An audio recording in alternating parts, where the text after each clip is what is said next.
transporting people from Sukhum to Donetsk. The driver and a child on the bus died, and we saw deliberate attacks on passenger and cargo transport on regional roads. On August 26, in broad daylight, as a result of the Flamingo missile attack on the Donetsk city shopping mall in the Kiev region of Donetsk, at least 10 people have been injured.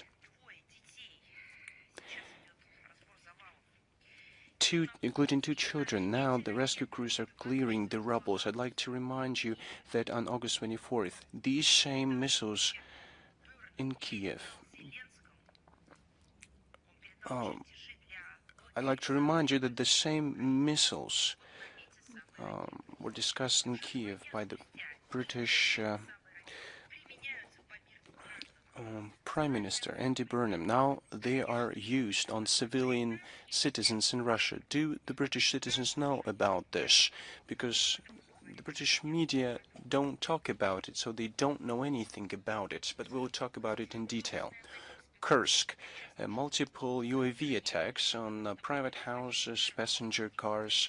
Apart from UAV attacks on August 20th and 21st, we recorded targeted drone munition drops on residential houses of retirees. Sevastopol, August 22nd, UAV debris were dropped on the fixed route passenger bus on the Balaklava road. The UAV was loaded with shrapnel. It killed 2 people, injuring 10 passengers. 4 were delivered to intensive care units. The LPR, massive strikes on the civilian sector on August 22nd, killed 2, including 1 teenager, and injured 9. August 26th, attack killed 9 people and injured 5. The Zaporozhye region, there was attack on the Energodar city. 2 people were injured in general. Starting from April, as a result of the Ukrainian strikes of Energodar and the Zaporozhye NPP, 9 personnel members have died and many were injured. These were civilian specialists. The Kiev regime attacking Energodar is deliberately approaching the nuclear blackmail, jeopardizing the security situation of Europe and the whole world. The tragic consequences of Ukrainian shelling that led to injuring civilians and destruction of civilian infrastructure have been recorded in the Republic of Adygea, Stavropol, Bryansk, Voronezh, Rostov, and Samara, and we continue to record these acts. Our investigative bodies continue to bring to justice the functionaries of the Kiev regime, their militants, the command of the FU, foreign mercenaries. On August 21st, British citizen James O'Connor was sentenced to 29 years in prison, serving the first 8 years in prison and the rest in a maximum security penal colony for smuggling weapons, participating in the incursion in the Kursk region, and killing a Russian citizen in the DPR. As far as the incursion of the Kursk region goes, 35 mercenaries have been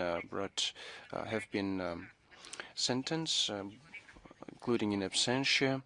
They participated in this incursion in August 2024, in April 2025, including citizens of Georgia, the US, New Zealand, Lithuania, Britain, and other countries. Now let's talk about Western journalists. During the last briefing, we talked about a despicable stunt of German journalist of the Frankfurter Allgemeine Zeitung, Michael Martens. I remind you that during the press conference in Belgrade on August 8th, he said about a possibility, and I quote him, of facilitating the killing of Russians. The journalist has been accused of a crime provided for by Part 2, Article 282 of the Penal Code of the Russian Federation. Incitement to hatred or hostility. He has been declared internationally wanted, and the Basmanny District Court accused him in absentia, and he was remanded in custody. And who's sponsoring all of this? On August 24th, Kiev hosted the Coalition of the Willing meeting, timed to coincide with another anniversary of the Ukrainian independence, which Ukraine is now losing. It has demonstrated the real situation, the real rift in the West, and demonstrated who is really sponsoring international extremism and terrorism. Only the newly appointed British Prime Minister Andy Burnham risked to visit Kiev. He attended this meeting personally. The rest attended through video conference. Macron, Merz participated through video conference. The main result of this gathering was the recognition that they must prepare for the fragmentation and occupation of the Ukrainian territory. You heard it right. They're saying that they are strategically defeating Russia, but they are now trying to disintegrate Ukraine. In their communique, they declared the creation of multinational contingent deployment under the guise of the ceasefire control forces. Also, exercises have been declared for October-November in the border areas between Ukraine and the EU countries. These countries are allegedly trying to settle the conflict and are trying to get their place at the negotiation table. We have been underscoring many times that any foreign contingents that are preventing the durable peace are unacceptable, and they will become legitimate targets, and the responsibility will be with those who has made the decision to further escalate the conflict. Some parts of the communique were the reason why many were surprised, and I quote them: the readiness of Zelensky to start negotiation. This is against the backdrop of the decree of Zelensky himself, number 679 of September 30th, 2022, where he prohibited negotiating with the leadership of Russia. He is ready, but no one knows for what. Specialist Nicole was mentioning the facilities of the cultural heritage, including the Kiev Pечерsk Lavra, which is especially cynical because now the Kiev regime is now legitimately taking measures for the forced seizure of churches from communities by canceling their permanent usage rights. On the day of the coalition meeting, shocking details of the bloodshed in the Svetogorsk Holy Mission Lavra became known, where radicals killed monk Varsanofi and injured 2 monks. At the same time, the AFU shelled the Epiphany Cathedral in the town of Gorlovka in the DPR. For some reason, the communique of the Coalition of the Willing did not reflect these facts. Why? In the past, we would say that they are not engaging in any humanitarian issues, neither in church issues. Now, well, they are focusing on it more, but please make sure to look at the facts. The AFU shelled the Epiphany Cathedral in the town of Gorlovka, injuring 4 people. 2 of them were the priests, the humane participants of the so-called coalition. No one of the humane participants of the coalition has mentioned anything about these crimes. We have heard about new financial support for Kiev to support its destabilized regime, its military-industrial complex, armed formations. There is a zero efficiency of its systems. And the president of the U.S., Donald Trump's rhetoric has changed. Well, the British-French tandem has declared a new program, Freya, escalation. Zelensky was forced to declare bankruptcy. He said that the war became more expensive and the search for means has become the main challenge for the existence of the regime and its survival. But we're going to talk about it in detail. We're going to talk about the mobilization. The visit culminated in a sacrilegious act. The European leaders, headed by the British Prime Minister and the head of the European Council, Antonio Costa,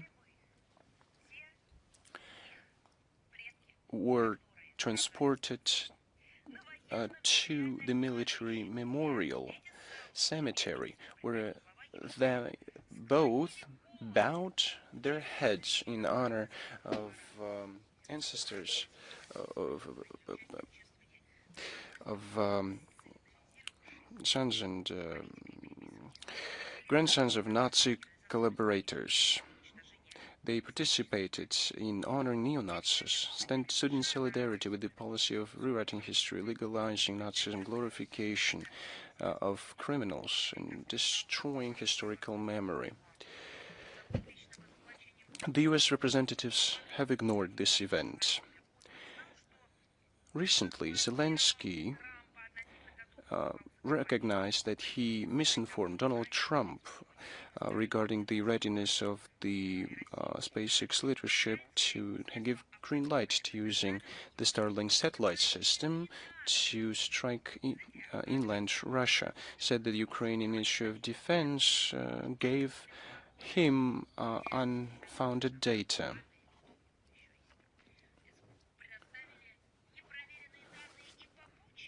Maybe as far as Bucha goes, the data was also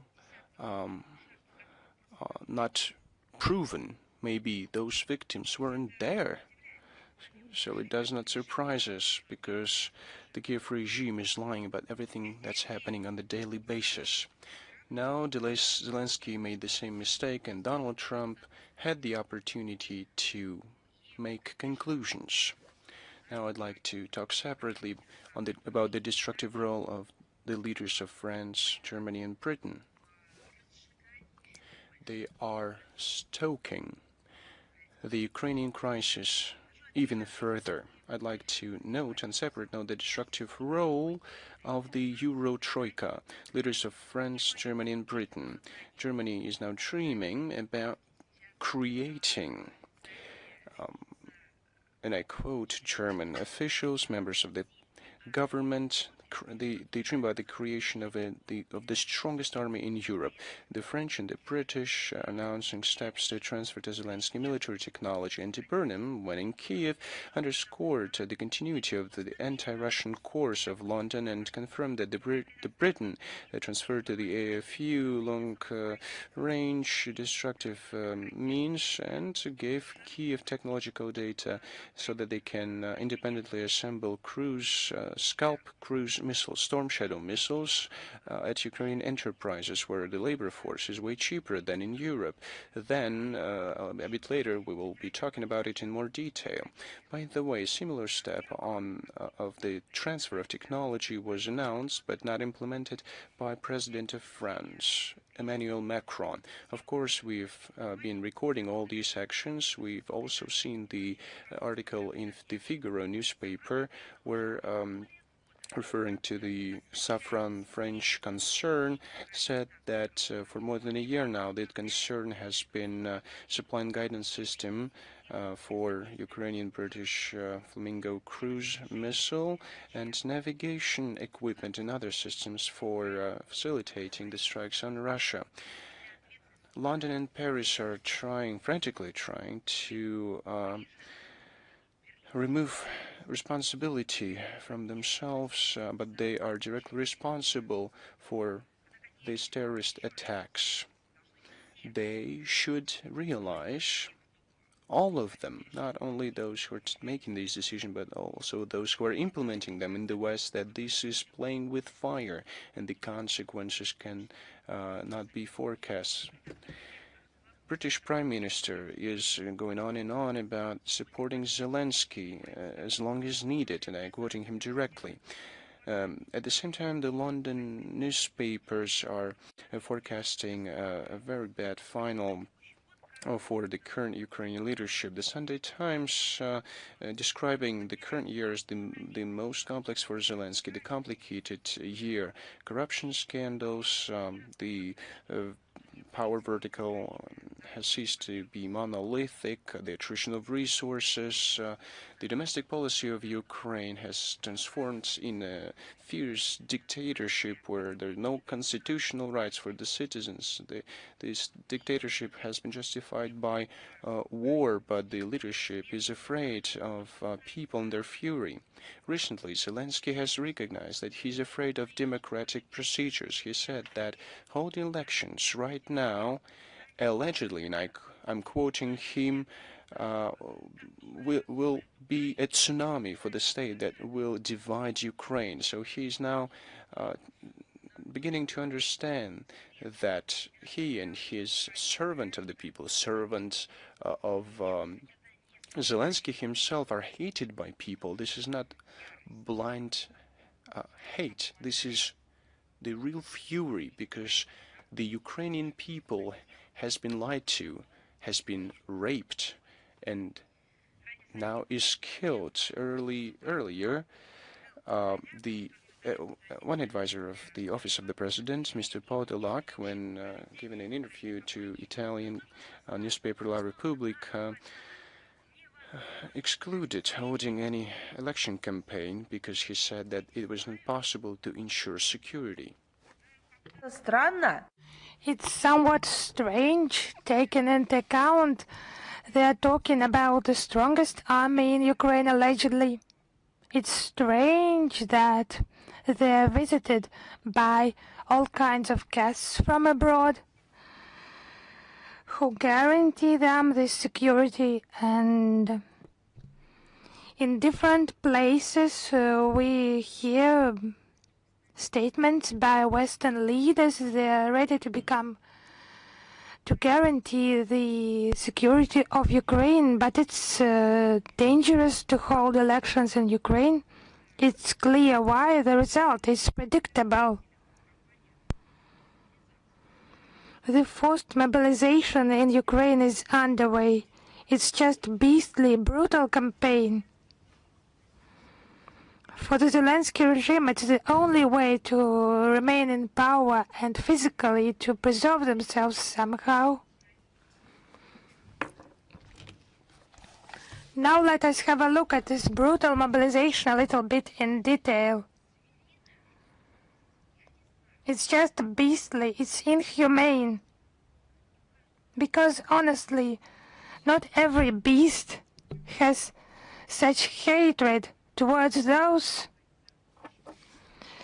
it can consider of its own kind, compatriots. It's just brutality, inhumane behavior, madness of those mobilization campaigns in Ukraine, of those territorial centers, so-called. Those methods were directly borrowed from Nazis of the Great Patriotic War times. In Odessa, some citizens who locked themselves in their cars in order to evade this illegal mobilization, and they started to pump tear gas into those vehicles, just creating real gas chambers literally on the streets of Odessa. But you know, there are, it's just, I'm not talking about conscience of the Kiev regime, it's absent clearly, but maybe some, just some traces of conscience should remain in Ukraine among those who can take decisions. Another symbol of the Ukrainian recruitment centers' inhumanity is the tragedy in Lviv. A body of a man was found in the Sikhiv district. He had fallen ill during his detention, and the medics who have arrived were unable to rescue him, to bring him to life, and his wife suffered a severe medical crisis. And one more resident in Lviv injured the recruitment officer and inflicted him a fatal knife wound. The attacker was killed. He died at the scene from this injury. That's what Gogol mentioned in his work. The writer, who is so much hated by the Kiev regime. They are trying to deprive people of his works in the Russian language. It's just brother-killing tragedy that is underway in Ukraine. They're just not fighting, but they're just destroying themselves. They have long begun to do that. A group of locals in Vinnytsia with shovels and brooms rescued a fellow citizen, a fellow resident from the Ukrainian recruitment offices. Just we can recall the words of Dmytro Kuleba, Ukrainian former foreign minister. He said that when Ukrainians ran out of weapons, they would go to war with shovels. But he did not precise against whom they will go to war with shovels. On the evening of the 25th of August in Ternopil, a crowd of young people rose against forced mobilization, and recruitment officers were injured. One of them was evacuated by the police who arrived, and those young men and women in Ukraine, they understand what is happening. They're just not feeling, they're analyzing the announcements regarding the lowering of recruitment age. They marched along the streets.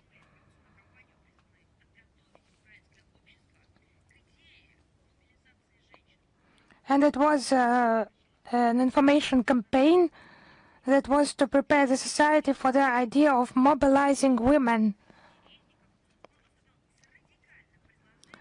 Oleksiy Reznikov, former Ukrainian defense minister, participated in this campaign. He proposed to legally mobilize the entire adult population in Ukraine, including women.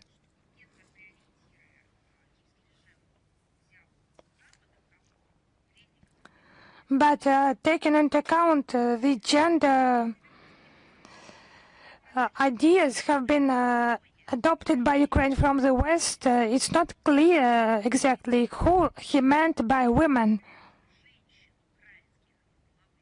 Reznikov proposes to send women to rear echelon roles and to redeploy men to the front lines. But what is happening in the life of Reznikov himself? Two daughters of his do not hurry to go to the front line.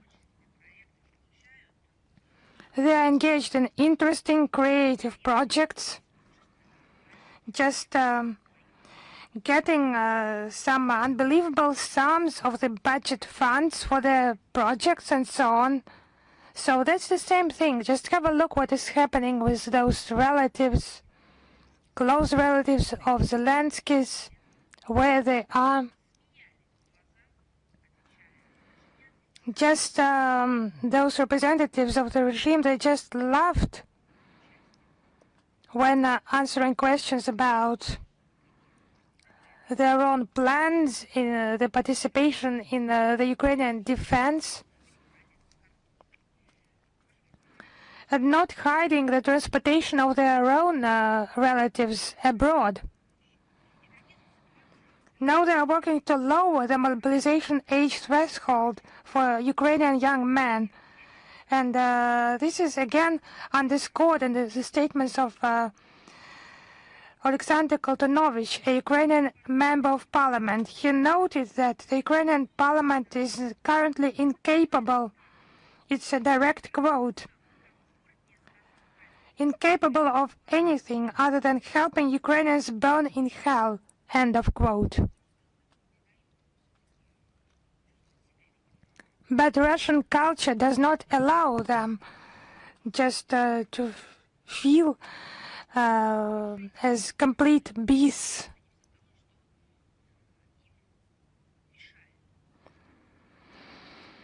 And they just destroy anything that just puts some obstacles to their beastly logic. They distract attention from real problems, and maybe just because of his black heart, Zelensky resorted to attacking Russian culture. He imposed sanctions. Actually, it's known to everyone.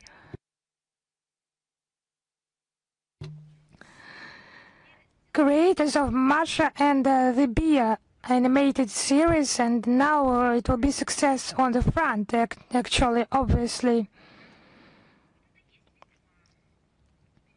They block all their social media accounts of this Masha and the Bear. That's what is to demonstrate their power, to enshrine his legitimacy, to underline his power. But the West, having counted and sadly counted,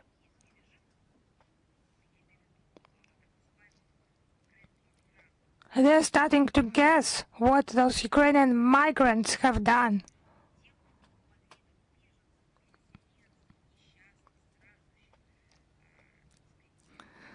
They just put an end to programs that support those who left Ukraine as refugees, as some miserable migrants. They just stopped cynically. And all this story is moved towards Ukrainian mobilization.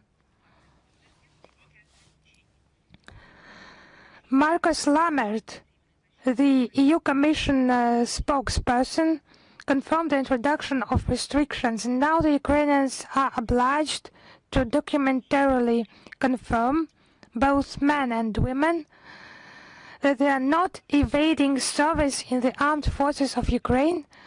Switzerland recently joined these harsh measures,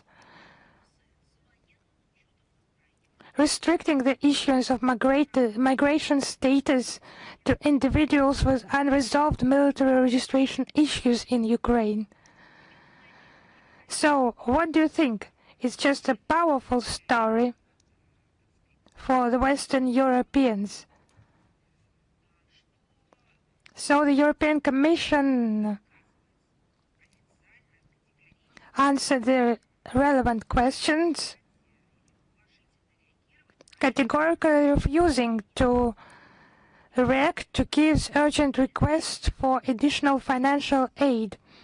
I would remind you that Zelensky requested 220 million euros to subsidize interest loans for small and medium-sized farmers facing bankruptcy. Markus Lammert said there will not be additional funding and suggested instead that Kyiv survive using existing mechanisms. So what mechanisms do they have? Forced mobilization? If a farmer is not content with the lack of compensation for his losses, so go ahead to that bus with man catchers, and that will get rid of those problems. It will be a guarantee.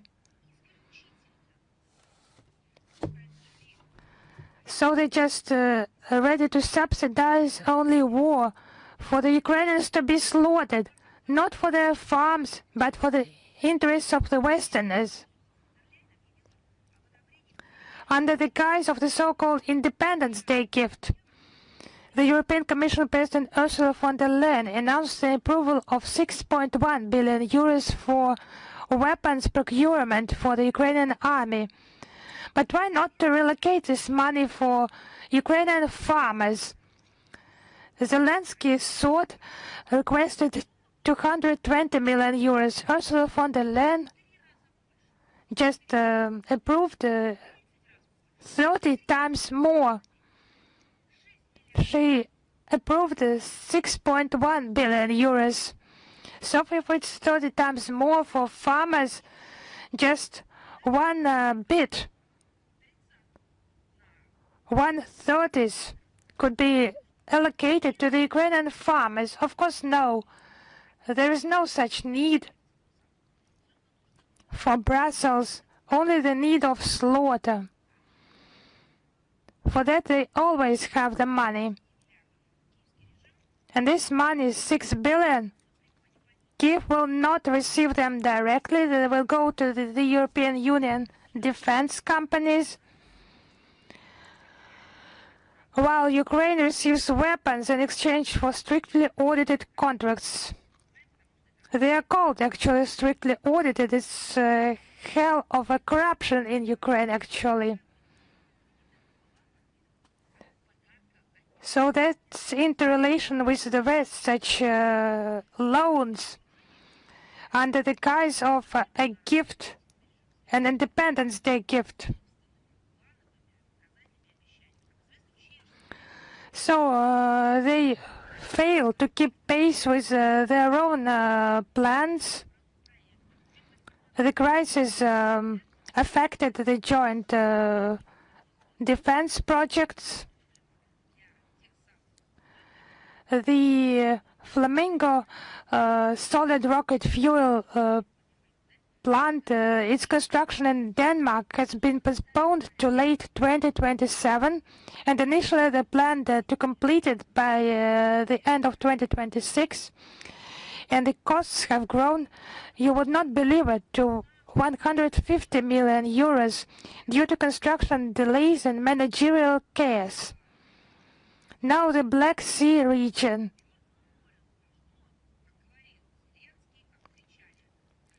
As Zelensky shouted, and as they said in Brussels and other Western capitals,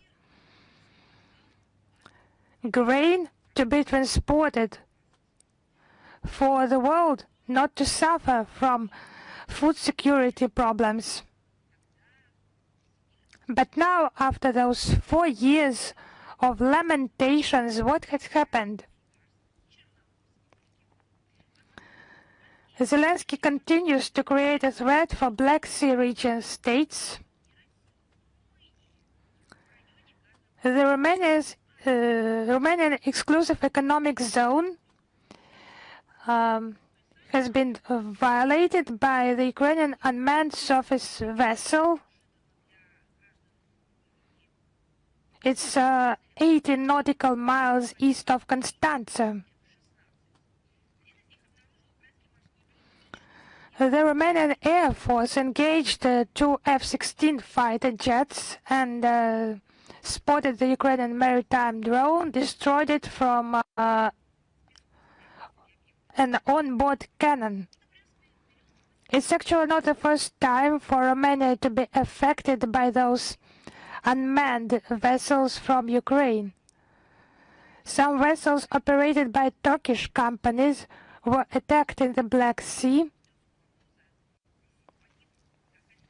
Nisibe, a dry cargo ship, was attacked, and the 47-year-old crew member, Turkish national İlker Razolu, was killed, and 8 other crew members were wounded. So you can see that those mechanisms are turning against NATO countries themselves. These are the consequences of the reckless military supplies to the Kiev regime. The armed forces of Ukraine have struck 214 civilian vessels, flying the flags of various nations in the Black Sea this year. It's a cynical lie. What can be sold, what can be illegally taken, that is all used on Bankova. People are dying, and the Kiev regime continues to reveal its neo-Nazi essence. That's taken into account the perverse nature of Zelensky himself. It's the Hitler's forces destroying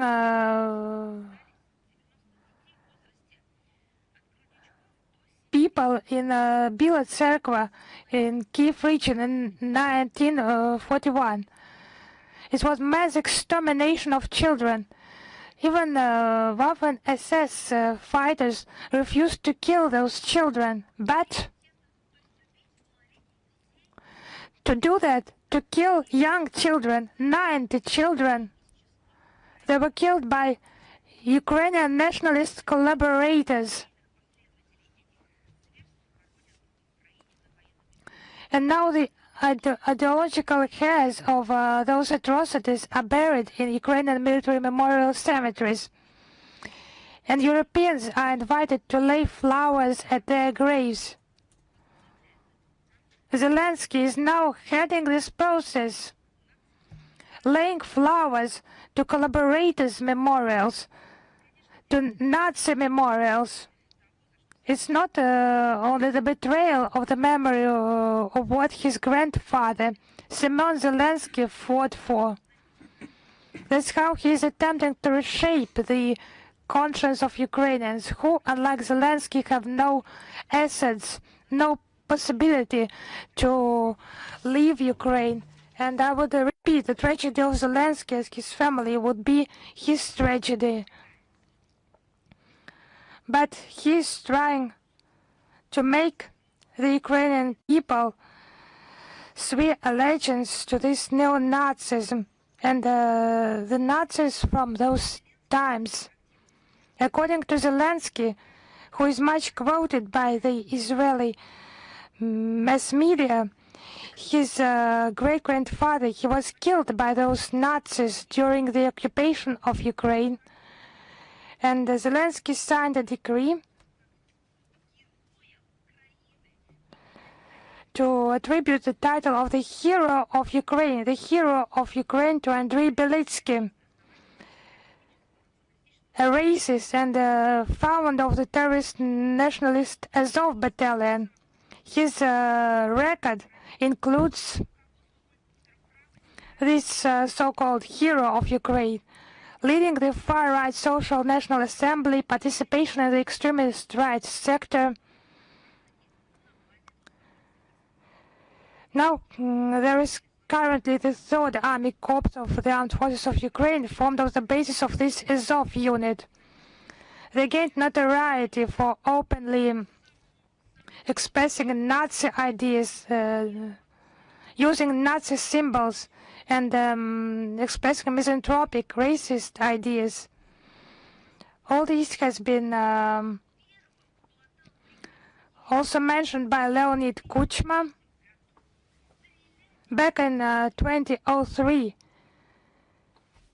That was the first who ordered to fire upon Russian soldiers. So, thanks to Kuchma, he has written such a book, Ukraine is not Russia. In 2010, wearing the St. George ribbon, he declared on camera, and I quote his words, "I will never agree, given that my father died fighting against Nazism and Hitler's Germany, to Bandera or Shukhevich holding the title of Hero of Ukraine." Back in 2010, Kuchma said, "It is simply inhumane." And those who do that fully understand that they are driving a wedge between people and nations. Not only must we refuse to accept this, but we must ensure it never happens again, so that no one is tempted to build a political career on such a thing." End of quote. So that's what Kuchma said in 2010.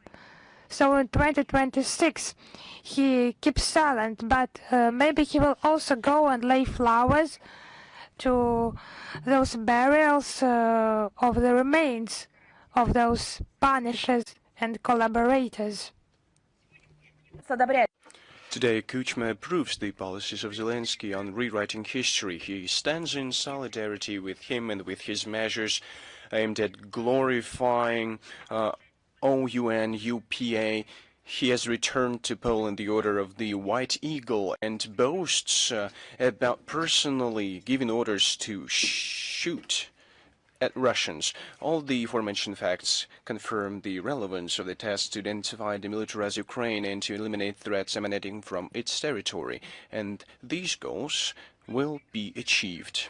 Now, as promised, let's talk in detail about Britain giving intelligence data to produce Scalp Storm Shadow missiles in Ukraine.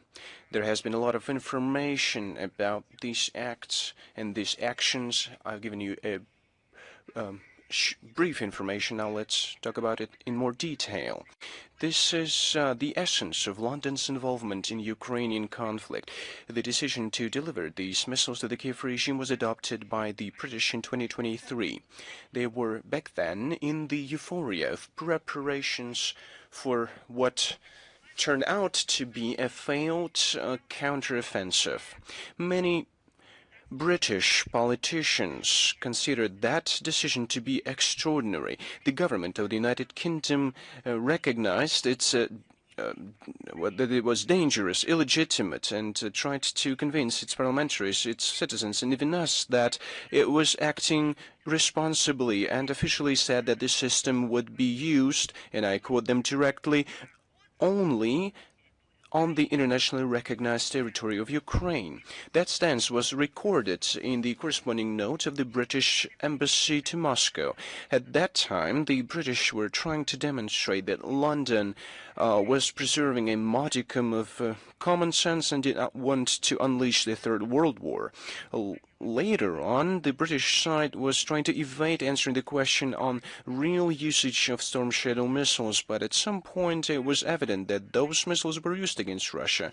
Such strikes later on went beyond the claimed operational area.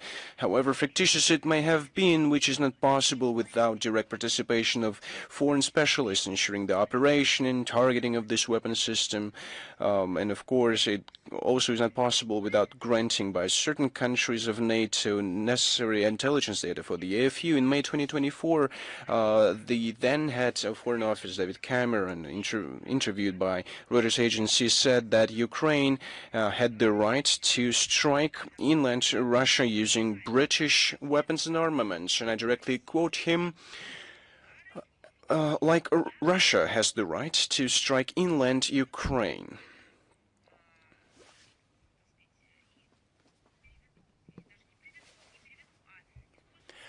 I'd like to use a direct quote in English to convince everyone that he said that.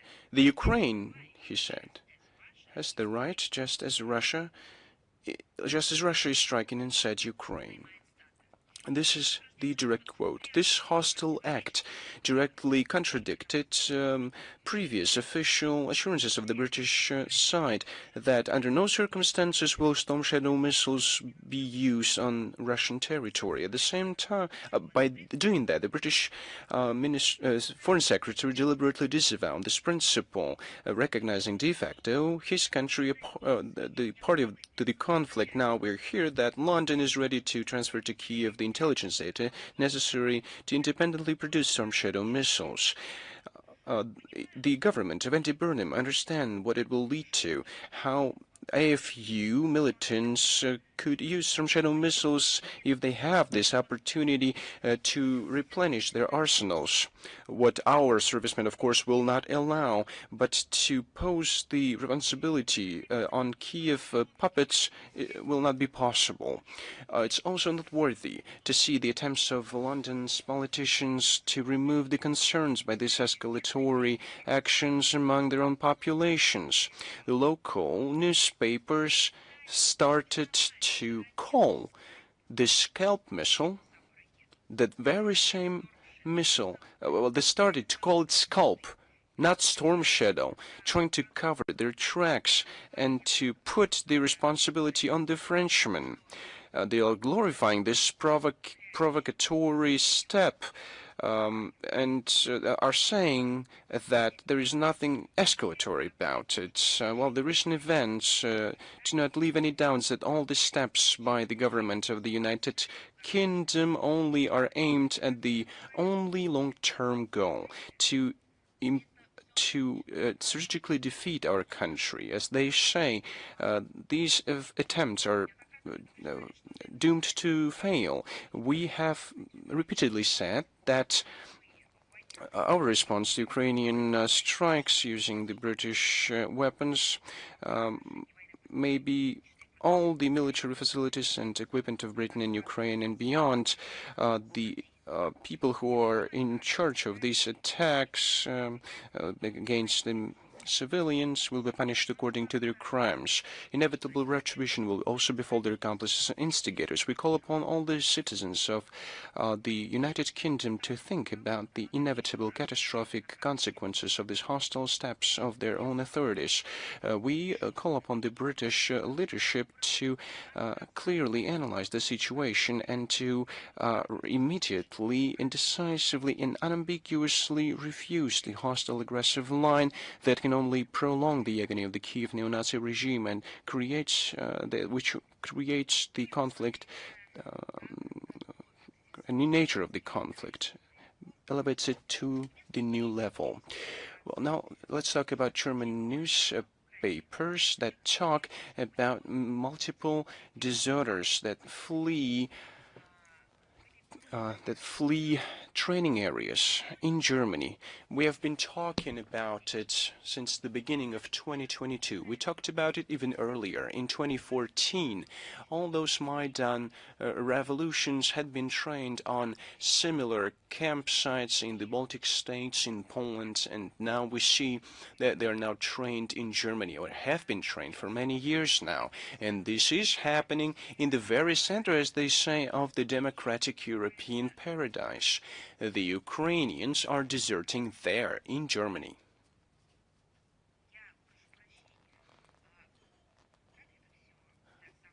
I'd like to ask, how can the European Union explain the situation? I'd like to remind you of the words of the Kiev propaganda. The Kiev authorities were saying to Europeans that it was necessary to provide more funds for Ukraine because the Ukraine itself, according to Zelensky and his clique, will protect Western Europeans from Russia. Allegedly, because allegedly the Kiev army is the strongest one. They just need more money. Now, this self-proclaimed defenders of this flowering garden from the allegedly barbaric and violent Russia are fleeing, deserting from campsites in Germany. These are not hostilities that we are talking about. This is not an emergency. This is just an exercise at a campsite. They're deserting this training. Who's going to defend Germany? As they're saying, Poland, the Baltic countries, maybe even France and Italy, from anyone whatsoever. These so-called defenders from the ranks of the AFU and security services to see that they're fleeing the training camps, let alone the battlefield. First and foremost, die Zeit newspaper was brave enough and was able to go beyond the myth about the valiant Ukrainian servicemen and shed light on the unpleasant situation linked with the manning process of the armed forces of Ukraine. Second, and it is evident, the deserting Ukrainians clearly demonstrated that they don't want to fight for the idea of Ukrainianness in its neo-Nazi guise, for the corrupted authorities of Zelensky, for the European values. They were enlisted forcefully, not of their own free will. They were trained in Germany so that they can be later used as cannon fodder on the battlefield.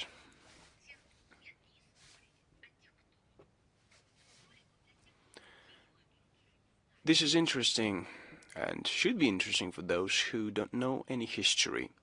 85 years ago, in Germany and in Western Europe, Ukrainians were fleeing concentration camps, tortures, where they were put forcibly because they were fighting against Nazism. They were fleeing, they were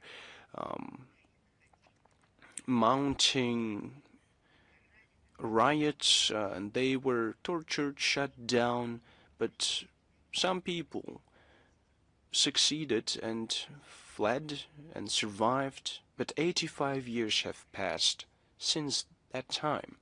And what is happening now? Now Ukrainians are sent to Central Europe, allegedly on a voluntary basis, to learn about the practices of the prospering Europe so that it can later be used by them under neo-Nazi banners, so that it can later be used against their previous compatriots, the sons and grandsons of those who, together with their, well, grandsons and grandfathers and fathers, fought against neo-Nazism. Now they're fleeing these training sites in the very same manner in which they were fleeing concentration camp. It's an irony of history. Another important aspect. These cases of desertion are multiple. We're not talking about a specific serviceman who, well, has demonstrated his personal character. This is a growing trend. Everyone realizes what the situation is, so people desert if they can. The Die Zeit newspaper says that only in the federal land Saxony-Anhalt since 2022,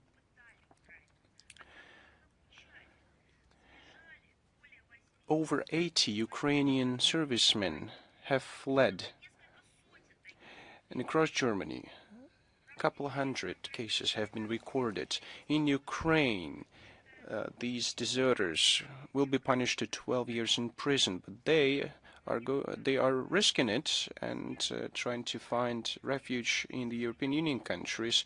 The DPA agency said that the leadership of Bundeswehr has confirmed the cases of systematic desertship of Ukrainian servicemen from German campsites, but Bundeswehr cynically refused to participate in their search and said that this deserting situation was the domestic affair of the AFU. The situation does not require any special commentary. Bringing deserters back into the legal fold and determining their legal status is the domestic matter and affair of Germany. So in this circumstances, journalists would be wiser to address this question to the German authorities. Could this servicemen who have fled to receive the legal status in the EU, taking into account the statement of the Euro Commission's representative, Mr. Lammert? He said that there was a need for every Ukrainian asking for asylum to confirm that they are not dodging the draft Well, this meat grinder of the conflict just requires new victims. This is evident. The neo-Nazi ideologies of Ukraine sponsored by the West is demonstrated in the science sector. The Kiev authorities are trying to unlawfully appropriate research findings of Russian archaeologists in Crimea. They were trying to do that during the 25th International Congress of Byzantine Studies that is taking place on August 24th to 29th in Vienna. Initially, Russian academician of the Russian Academy of Science, professor and chairman of the National Committee of Byzantinists, Sergei Karpov, was going to participate in this event, but he, on certain grounds, abstained from visiting Vienna. Which is noteworthy is that a couple of days prior to the forum, the Kiev court handed down a ruling saying that it was necessary to seize scientific materials of Russian delegates of Congress and sent corresponding requests to the Ministry of Internal Affairs of Austria that was going to enforce it, allegedly. Effectively, we remember in this regard the recent incident with the detention in Poland, the Ukrainian request Russian archaeologist Alexander Butagin. So this is a deliberate hunt in the West for Russian scientists. They should be really careful when visiting the international events like that. Now over to Moldova. On August 24th, Moldova celebrated the 82nd anniversary of the liberation of the Republic for the Romanian fascist occupiers. On the eve of this day, the patriotic forces of the country organized a number of festive events, a liberation and peace march with a wreath-laying ceremony at the Eternity Memorial in Chisinau, scientific and practical conferences, commemorative events, as well as literary evenings featuring documentary film footage and memories of the veterans of the victorious battles of August 1944. The Chisinau regime demonstrated its true neo-Nazi core. It has ignored this remarkable date for the history and refused to light the eternal flame at the Sherpin Bridge head. It was right there where 82 years ago fierce battles were held that predefined the result of the remarkable Jassy Chisinau offensive. We've talked about it in detail and we'll give all the necessary links to the text version of our briefing. In Moldova, this act was called petty and mean, but those Moldovans who care, who think that this date was a symbol of bravery, national unity, independently lit candles in memory of heroes, liberators of their motherland. On the eve of August 24th, and on that day, the Moldovan authorities illuminated the parliament building in the colors of the Ukrainian flag and the Arch of Triumph in the downtown Chisinau, because on that day it was the Ukrainian Independence Day. In Chisinau, they found money for Eternal Flame. They found money to illuminate the building, but they didn't find any funds to commemorate those who did everything for the current Moldova to exist. They also opened an exhibition dedicated to churches and other cultural heritage facilities destroyed or allegedly damaged by Russia. Well, it shows what is more important for the Moldovan authorities now: to commemorate anti-fascist soldiers who laid down their lives on the altar of victory, or servicing the geopolitical interests of this short-term interested people. Well, we are going to give all the links about the atrocities that are now taking place in Ukraine against the Orthodox Church in Ukraine. The official Chisinau is trying to getting involved even deeper to service the needs of the criminal regime of Zelensky and its external handlers, sacrificing the interests of the Moldovan people. How else could you explain the decision taken by the Moldovan authorities to grant to Ukraine, starting from August 10th until the end of the year, a 50% discount to supply grains to Romania? Maybe it was the reason why Maria Zakharova and Zelensky exchanged state awards of their countries, the Order of the Republic and the Order of the Princess Olga. The same thing is seen with regard to numerous concessions of Moldova's sovereignty in favor of Romania. We see crisis tendencies in the economy of the Republic. They're handing over the country's entire economic sector to interest from Bucharest. In December 2023, the head of the National Bank of Moldova became ex-minister of finance of Romania, Anca Dragu, and the anti-money laundering services was headed by Daniel Maristacu. And other certain cases were also recorded August 25th in media. We saw information about appointment of Minister of Economic Development and Digitalization of Moldova, of Deputy of the Parliament, former Minister of Economy of Romania, Claudiu Nesu. At the same time, the decree to give a Moldovan citizen was signed by Maia Sandu on the very same day. Thus, the pro-Western forces of the Republic acknowledged their own incompetence and showed that there are no decent candidates for this post within the country. So they are just selling their own country to another state. The people of Moldova just deny those initiatives aimed against people by the authorities of Moldova, whose aim is to destroy the identity, because the Moldovans honor the deeds of their generations, of their ancestors, and are not prepared to make any concessions. An announcement about a humanitarian event, but a very interesting one. The Atomic Cities Organization, supported by Rosatom State Corporation, implemented the Atomic Dictation International Educational Project. This showcases Russia's achievements in energy, medicine, Arctic and space exploration, and it forms interest among young people, interest in engineering professions.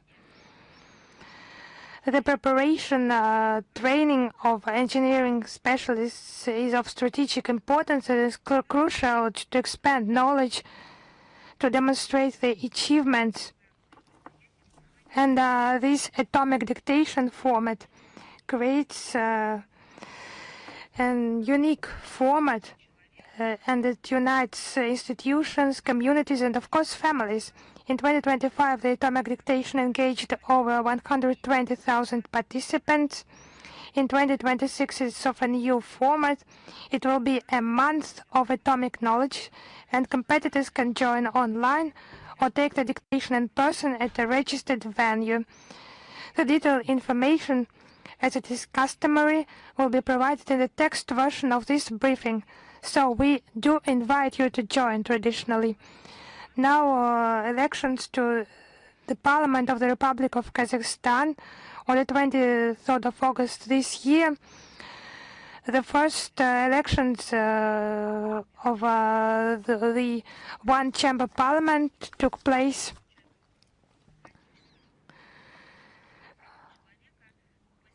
The Russian observer commissions were included executive committee and the parliamentary CIS assembly, so those elections can be considered just and competitive,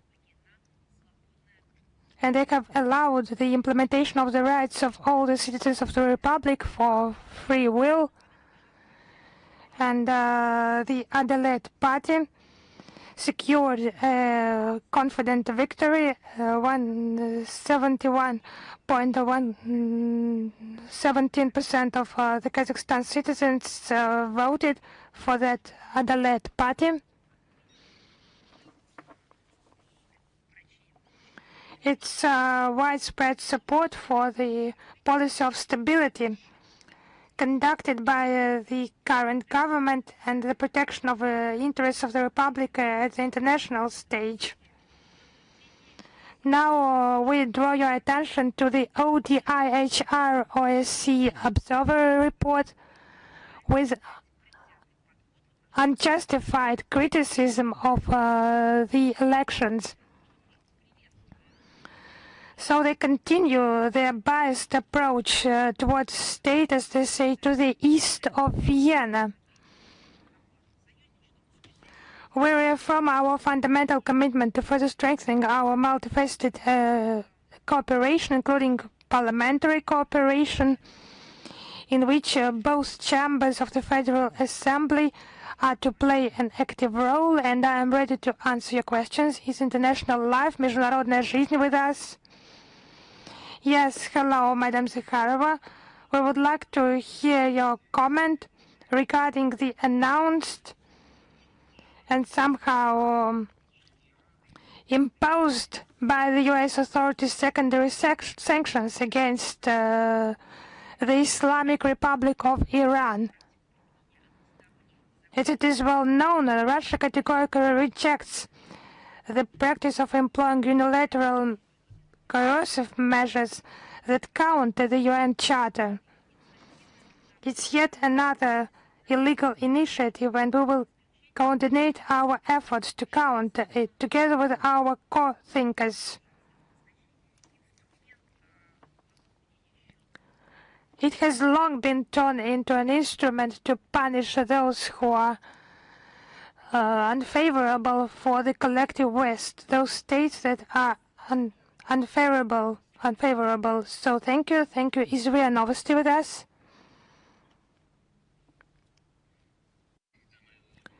Yes, hello, Madam Zakharova. If you allow us, we have two questions today. I am Maria Novosti correspondent. Our first question is about the situation in Armenia. It's the new way of persecution against opposition political forces gaining momentum in Armenia. How would you comment on this? Naturally, we do not interfere in the Republic's internal affairs. We still consider Armenia a fraternal country with whom we share special relations, so we cannot remain indifferent to the political processes that take place there, especially if they're connected with our country, with our bilateral relations and so on. Unfortunately, the negative trend highlighted by President Vladimir Putin during his meeting with Nikol Pashinyan on the 1st of April. This is an escalation of repressions, real repressions against political forces who advocate for maintaining and strengthening allied relations with Russia. It's the development of bilateral ties that has been demonstrated during the parliamentary elections held in June. Власти республики резко контрастируют с публичными уверениями официального Еревана о том, что там не предпринимают шагов для ухудшения, как они заверяют, отношений с Россией.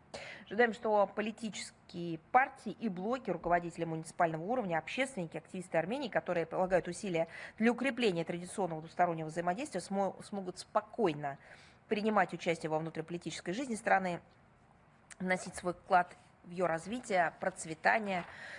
Ну и, конечно, показательно, что ужесточение давления на конструктивно настроенных к нашей стране политиков и общественников обходят молчанием те политические силы, которые, как они утверждают, это их буквально прямая цитата, несут демократию в Армению, прежде всего представители, конечно, Европейского Союза. Но мне кажется, это лишнее подтверждение того, что новые так называемые друзья армянских властей продолжают закрывать глаза на все, что хоть как-то способствует достижению ЕСовских целей применительно к Армении, а именно цинично использовать республику, ее потенциал и ее граждан в своем противостоянии с Россией. Спасибо большое. И следующий вопрос у нас касается, как бы вы могли прокомментировать сообщение СМИ о том, что в австрийском городе Леоберсдорф на месте бывшего филиала концлагеря Маутхаузен планируется построить супермаркет? Да, действительно, такая информация есть, и, увы, она подтверждается. Это информация о том, что планы строительства логистического центра и супермаркета в австрийском городке Леоберсдорф на территории одного из концлагерей, входивших в систему лагеря смерти Маутхаузен, уже перешли в стадию практической реализации. В связи с этим хотелось бы обратить внимание на одиозное заключение австрийского ведомства по охране памятников. Оно отказалось придать этой территории защитный статус ввиду якобы недостаточности материальных свидетельств существования концлагеря. Ну, я не знаю, если в этом мире есть понятие определения цинизма и примеры, которые могут подтвердить цинизм, я думаю, это лучший. То есть австрийского для вот упомянутого мною австрийского ведомства оказалась недостаточной, я не знаю, или неубедительной, документально подтвержденная информация о том, что в этом самом месте с сентября 1944 года по апрель 1945 существовал концлагерь, в котором содержалось около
Are there any difficulties with that, and will the ODIHR там, есть ли понимание, что делается. Мы регулярно информируем, и на прошлом брифинге был большой материал, и раздел, соответствующий на сайте, тоже открыли, и наши посольства на своих сайтах этой информацией делятся. Но я хочу сказать, что мы будем информировать вас регулярно с вопросами.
those countries. The information is regularly updated on the Russian Foreign Ministry's website and its Telegram channels and the online resources of online accounts of Russian diplomatic missions. Now the OEC ODIHR, the second part of the question, this notorious structure for its double standards in observation in elections, it will not participate in the observation of the coming elections in Russia. Under the 1990 Copenhagen document, we have invited several OEC countries to participate in the observation. We support universal election observation standards, but any dialogue in this Russophobic situation, unfortunately, it's their fault that we are not talking about any dialogue. Thank you very much. Thank you. Is RT channel with us?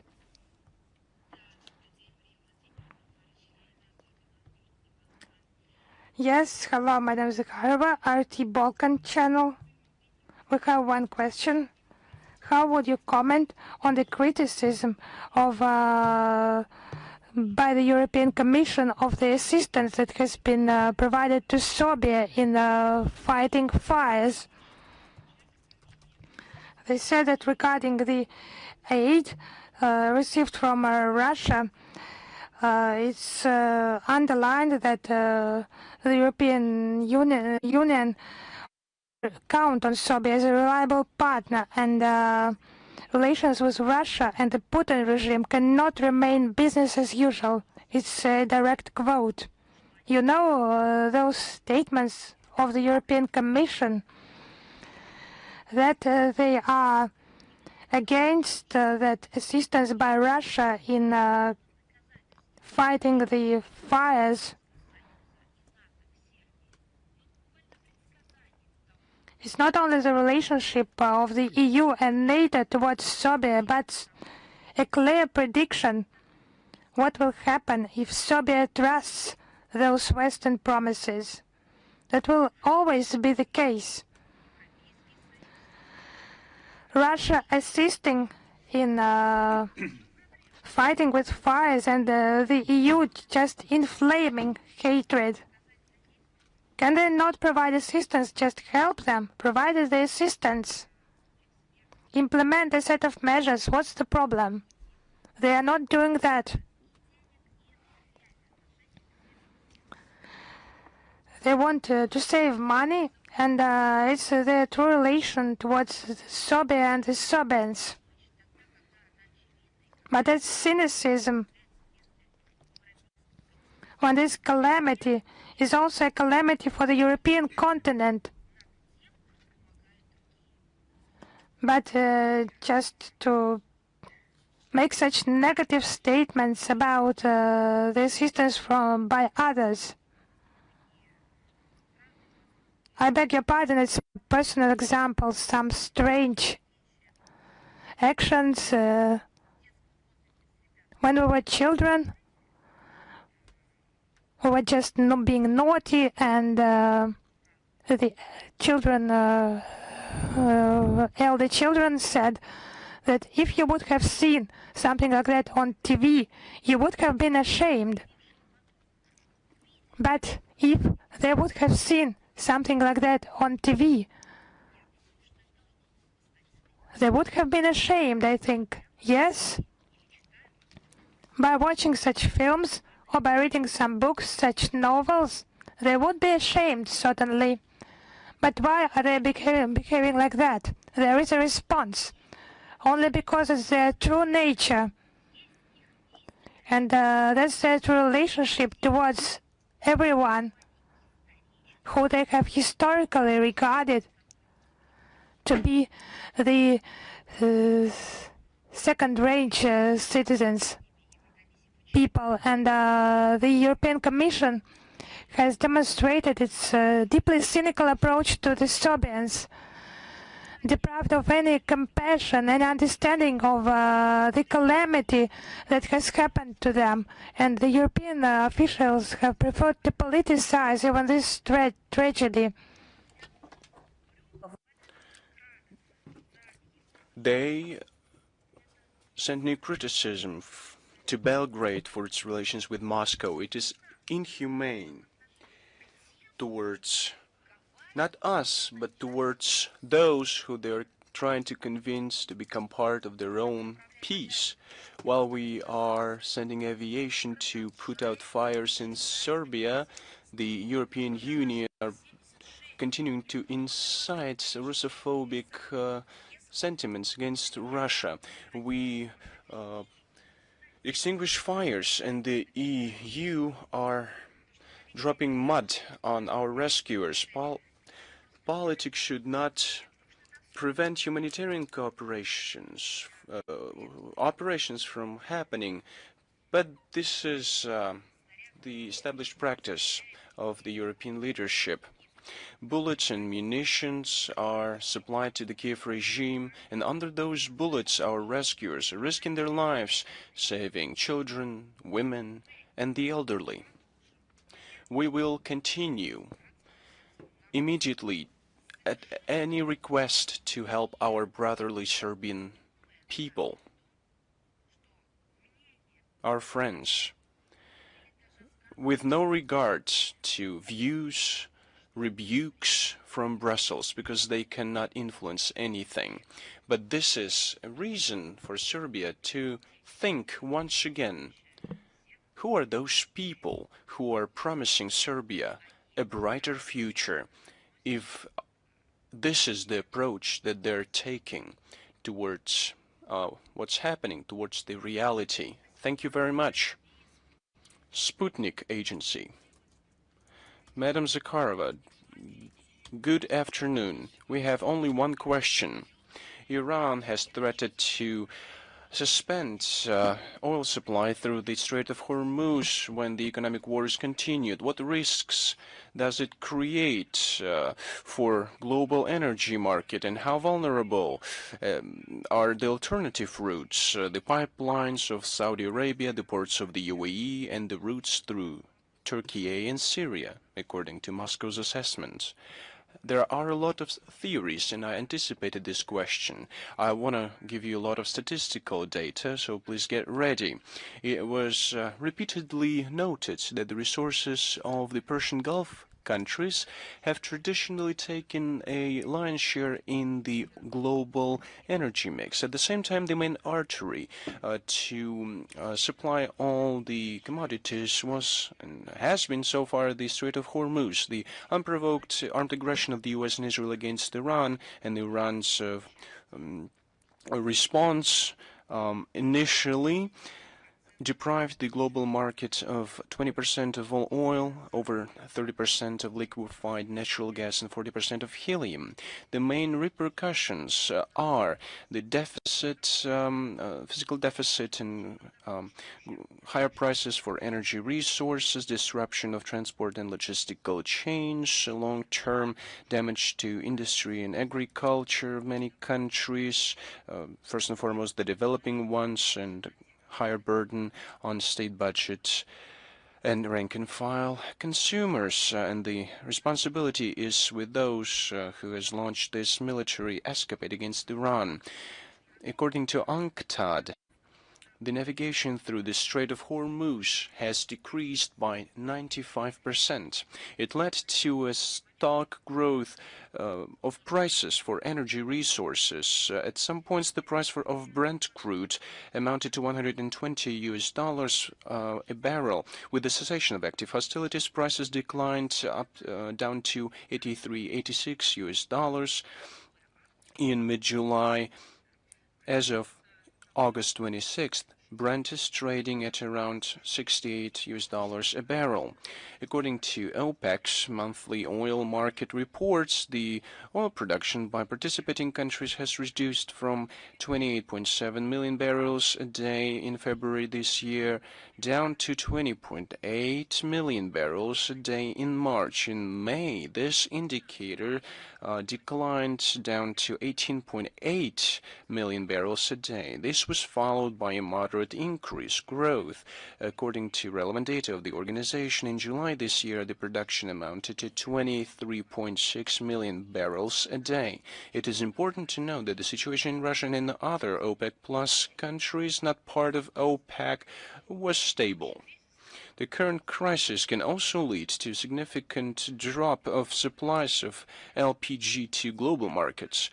I'll remind you that in 2025, the gas supplies through the Strait of Hormuz amounted to 110 billion cubic meters. This is 20% of world gas trade, 93% of LPG export of Qatar, and 96% of export of UAE. In case there's a new round of escalation of the conflict or an economic war unleashed in the Persian Gulf, the global and regional energy security are going to be struck even harder, especially including the upcoming, or taking into account, the upcoming heating season. The alternatives are limited. In this context, we are going to underscore the Russian efforts to maintain global energy security. We believe that the cooperation in the energy sector should be built on the equal and non-discriminatory footing, taking into account the interests of consumers and producers of energy resources. We protect the sovereign right of all the states to have their own energy resources. We reject any external interference in the affairs of other countries, the use of anti-market measures when fighting with the competitors on the energy markets, and we reject the requirements to countries to restrict the number of one's trading partners. We continue the dialogue and joint work with our partners in OPEC Plus to maintain the oil market stable and reliable. Supplies of Russian energy resources will allow our partners to ensure a sustainable economic growth and to implement social tasks and fight energy poverty and to ensure food security. Media Corporation China, Madam Zakharova, during the anniversary summit of the SCO in Bishkek, which is going to commemorate the 25th anniversary of the SCO, the key cooperation areas will be the innovation, development, and digital interconnectedness. There is a digital transformation going on now. What's your assessment of the potential within the SCO? How can we facilitate these two areas, and what are the expectations of Russia on the eve of the upcoming summit? How can you evaluate the role of the SCO in facilitating the multipolar world and building a more just multipolar world order? I'd like to remind you, and we have published a lot of materials about it. Well, this year is celebrated as the year of the 25th anniversary of the SCO. It has established itself as a prestigious, dynamically developing international association that contributes significantly to the establishment of the multipolar world order. It has vast political, economic, human, and civilizational potential. Today, it is comprised of 27 states, 10 member states, 2 observer states, and 15 dialogue partner states. It can objectively play the key role in strengthening such regional infrastructure that should be based on the equitable and durable partnership, sustainable partnership of our countries. At the upcoming summit that is going to take place in Bishkek on August 31st, September 1st, priority attention will be attached to facilitating the Russia-initiated process of complex modernization of the SCO, including the amendments to its charter, practical implementation of new permanent bodies of the SCO, the Universal Center on Countering New Challenges and Threats and Counter-Narcotics Center, the establishment of a single category of partners of the SCO, and the adoption of English as an official language. We see that the turbulence in the world is persisting. It is very important for the world economy to establish advanced cooperation to deepen regional interconnectedness, develop transit potential, digital economy, higher cutting-edge technology, ensure stability of energy markets. It is still very relevant to establish an independent financial infrastructure, including an optimal mechanism of financial assistance to project activity. You know that in Moscow, on November 17th to 18th in 2025, the Council of Heads of Government of the SCO member states meeting took place. Its aim was to speed up the adoption of digital technologies across industries, social sphere, and state governance. A number of documents aims us at practical work to promote our cooperation in digital transformation, creative industries, the development of startups, science and innovation, AI, the creation of the pool of technical parks and innovation clusters.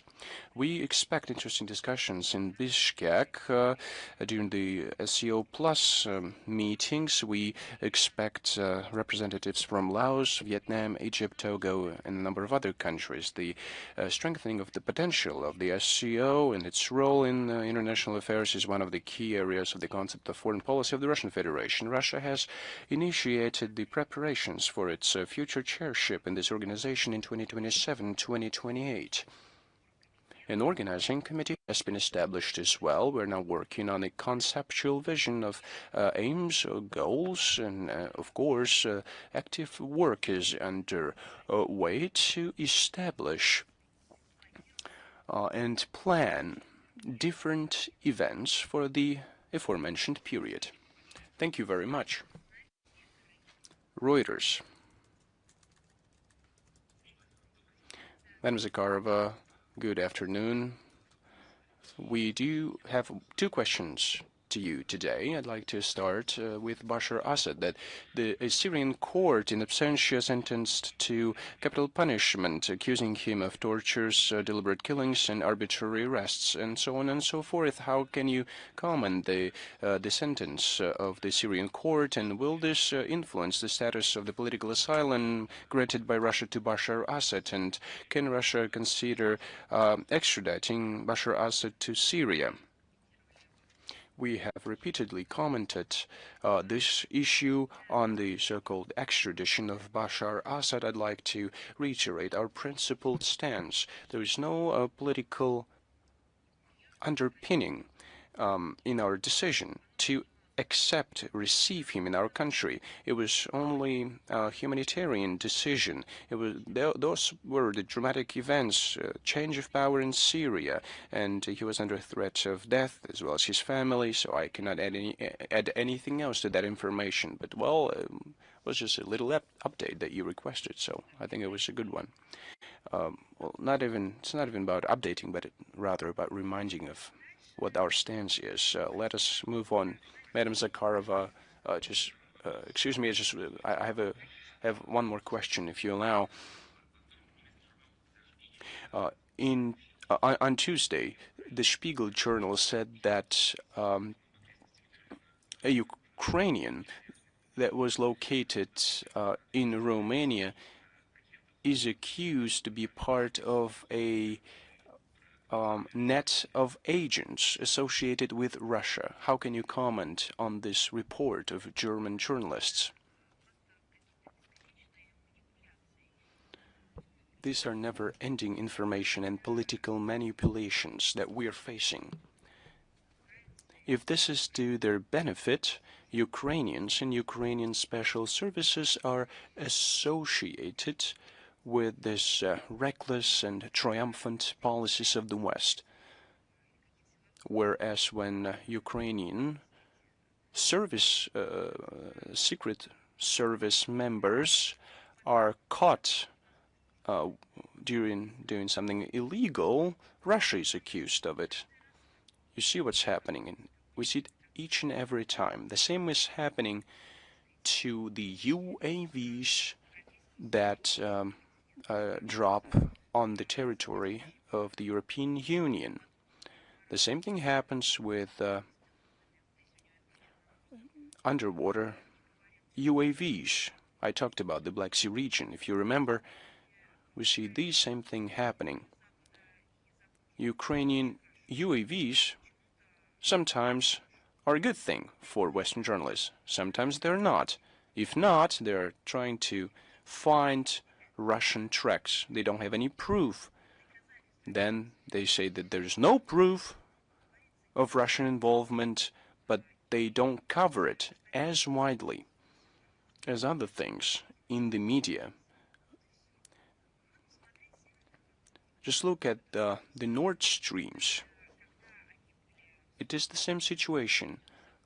When the terrorist attack happened against them, Western media started to look for Russian involvement. And you remember what journalists wrote in their publications. And we talked about it as well.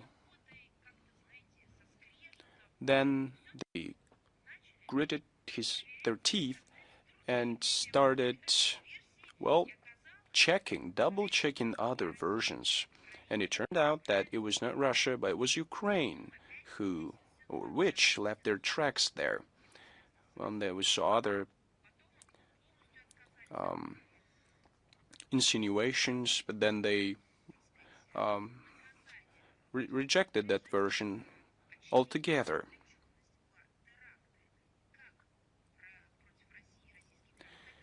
The Kiev regime carried out terrorist attacks against Russia and the European Union. We saw what happened in Monaco.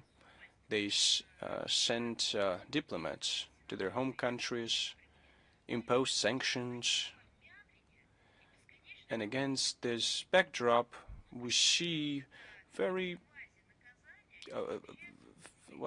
attempts to come up with some kind of a punishment. I'm not gonna even go into detailed discussion of what happened.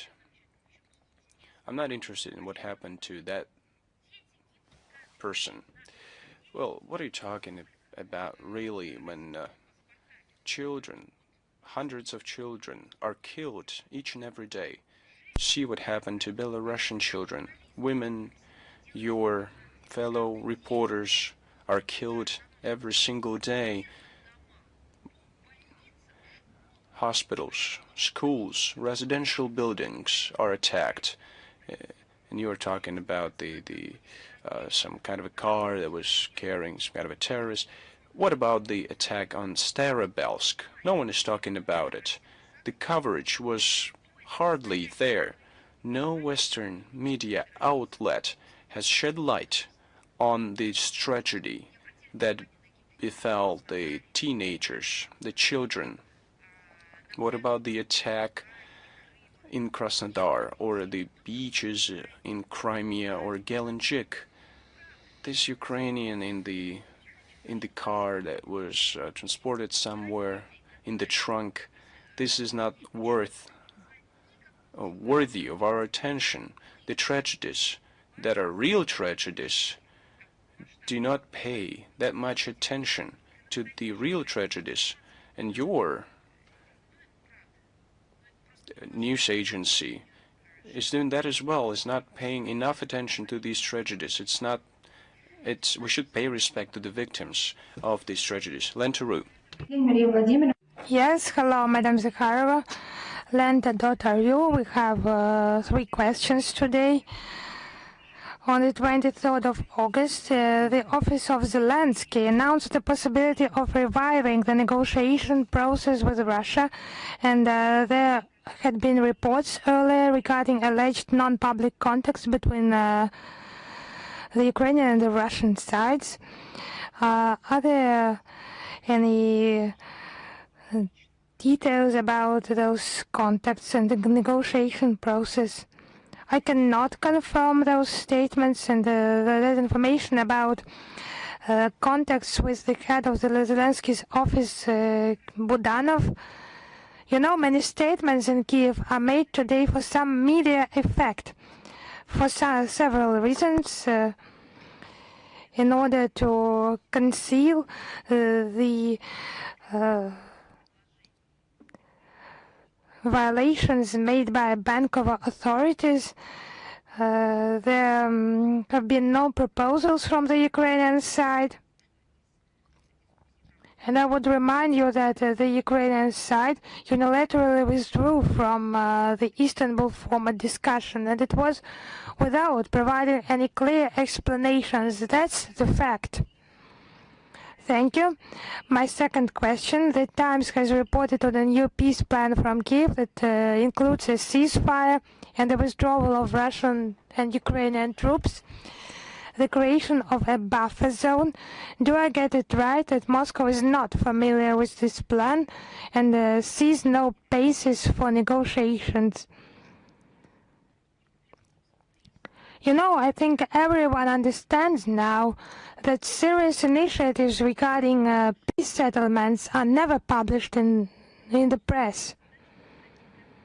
If that is done, it's just some attempts to demonstrate their readiness and not to make a step towards the resolution of the conflict. It's just creating some visibility in the media space, and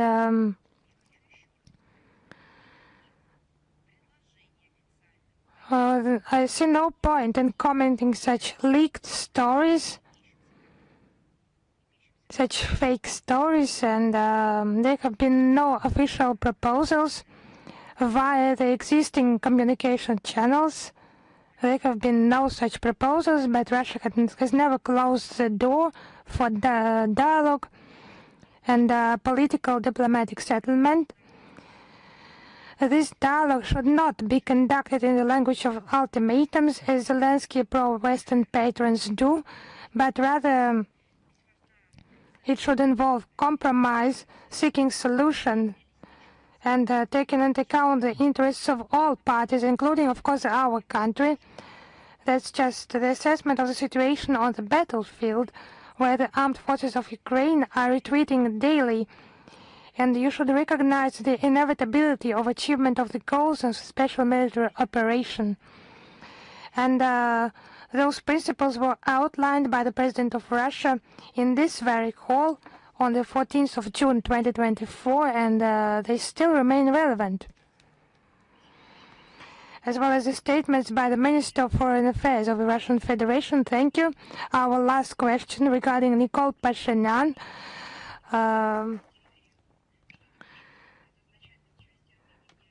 Intention to quit the EAU and to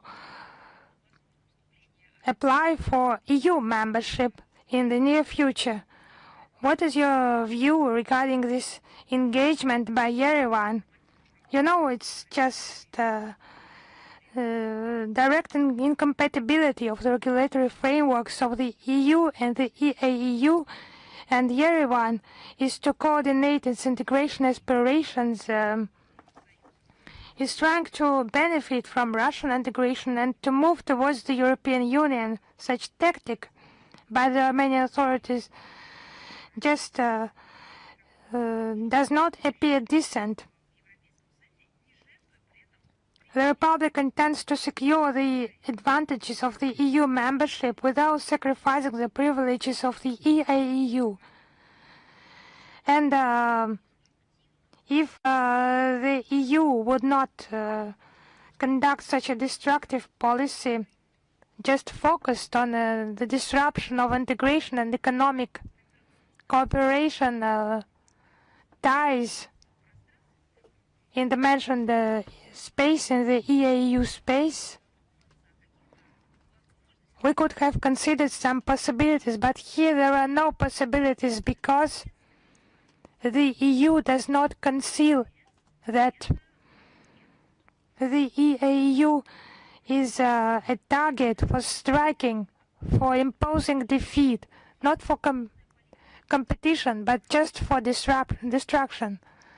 It's just this illegal policy, trade wars, instruments,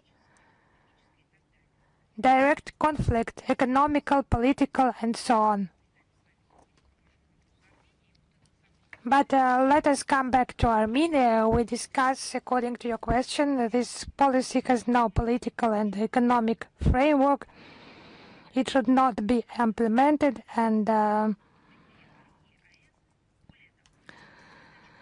in case of the EU membership, Armenia would inevitably have to quit the EAU preferences, and there will be deep contradictions within the EAU, and the primary blow is not just someone's wish, but it's the mechanism of Armenia's membership.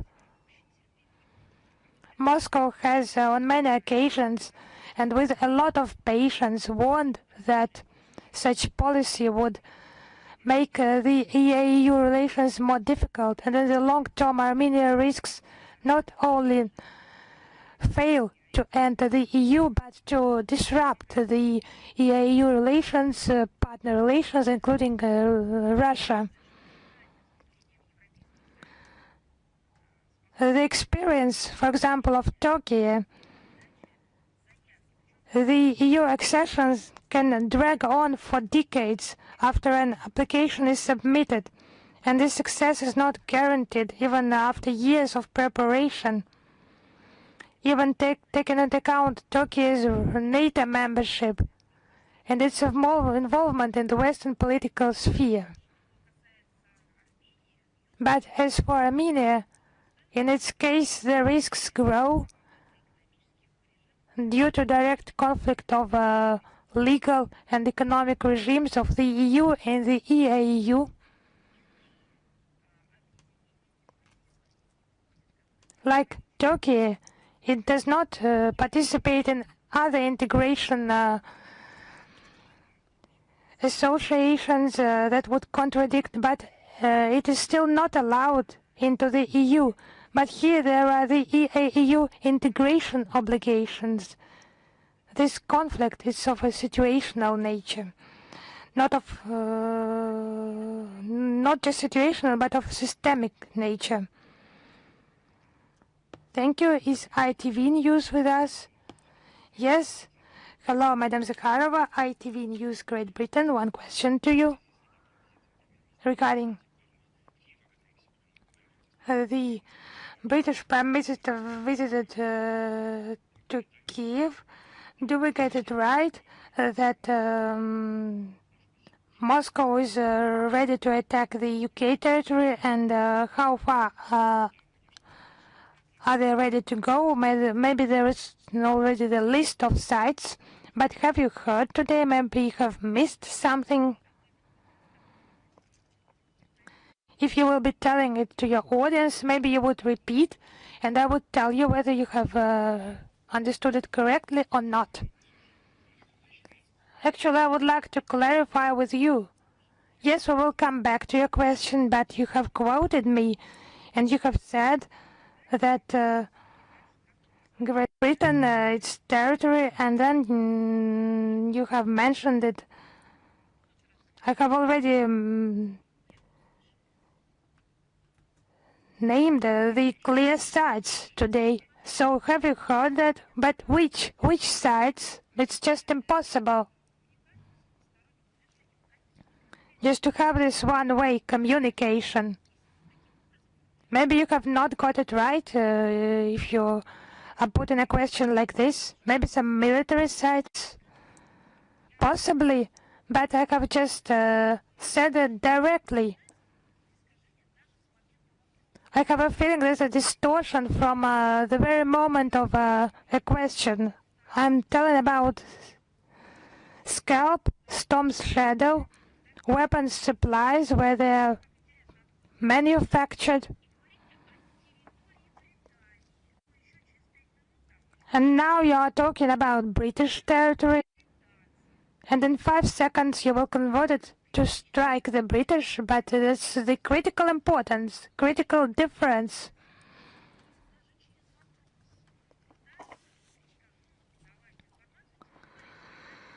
Now, I will never tolerate that when, even through a question, it's distorted quotations, but those statements have been made just 30, 40 minutes ago. Regarding your question, please be patient because I would like to answer that question in detail. If you have some ideas for them not to be distorted, let us have a look at our Russian-British relations.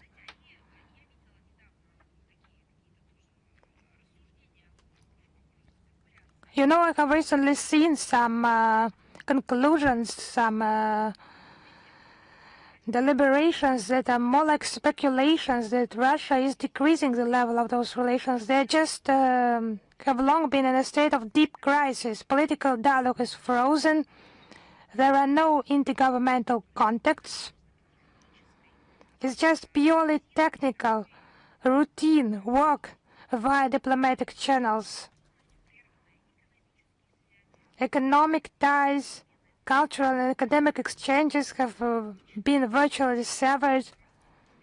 Ordinary person-to-person contact has been made difficult. There is also beastly Russophobic rhetoric by Britain and by its mass media. And the initiator of the situation is the British side, solely responsible.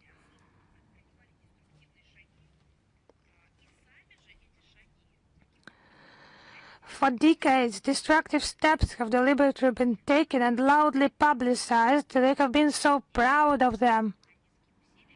Those long-standing provocative propaganda efforts at turning British citizens and governments of third countries against Russia.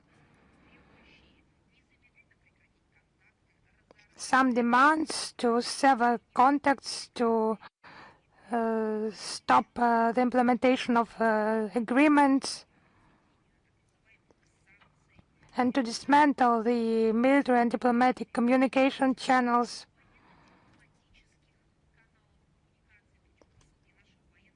By expelling our military attaché on a fake pretext, the launch of a foreign influence registration scheme, which imposes a discriminatory regime of intensified control, all that accompanied by a destructive, cynical, inhumane policy that is just pursued at the cost of Ukrainian lives and the interest of British subjects. So we have just spoken about it openly and publicly. The new cabinet, led by Andy Burnham, hypothetically had a chance to start from a clean slate, but it was hypothetical. Just to go away from that crisis, that impasse where his predecessors have ended in. Whether he had some possibility to choose negotiations, but he has chosen just simple, I don't know, dangerous way of further escalation of the Ukrainian crisis and Russian policy that has become a true Russophobia. For example, the Burnham government has started to demonstrate obvious just closeness to the terrorist regime in Kiev, announcing new arms shipments, supporting various anti-Russian coalitions, and supporting its European partners to get involved in the conflict even more. So now the UK Prime Minister made his first foreign visit not to Washington and not to Western Europe, but it's just clear lies and historical contradictions, but he goes to Kiev. So now that's the new partner of London, And he has promised to assist the head of the terrorist regime with the production of scalpers, Storm Shadow missiles, but that I have said about it in detail, to be used to strike against civilian targets in Russia. But strikes against civilian population, against children, for the British money, for his money, just no disapproval, no words about human rights have been said, neither to the Kiev regime or to his own compatriots. London has gained access to Ukrainian combat data to train military artificial intelligence models. No one has remembered even the human rights. It's a clear demonstration of the policy conducted by Great Britain. It's clear support of terrorism, its sponsorship and the destruction of civilian population. Direct sponsorship of terrorism. It's just not about bad or good relations of Moscow and London. It's just another stage of a problem. By persisting with the current policy, the United Kingdom is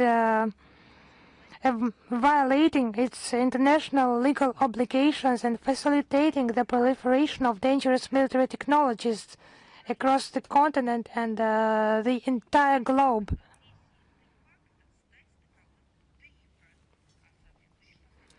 Its transformation from a de facto accomplice in aggression into a de jure one, and the consequences will follow. We have also mentioned that. And ordinary British citizens, they seem unaware of such a policy by official London. They are talking about some democratic policy, and bin Laden also used to adhere to that democratic policy. I remember those articles in the Western mass media outlets. Just the British citizens are not asked about that. And the existentially important decisions are taken without consulting the ordinary citizens. And regarding the media blockade in Britain, in the media, they have no idea what the Kiev regime really is.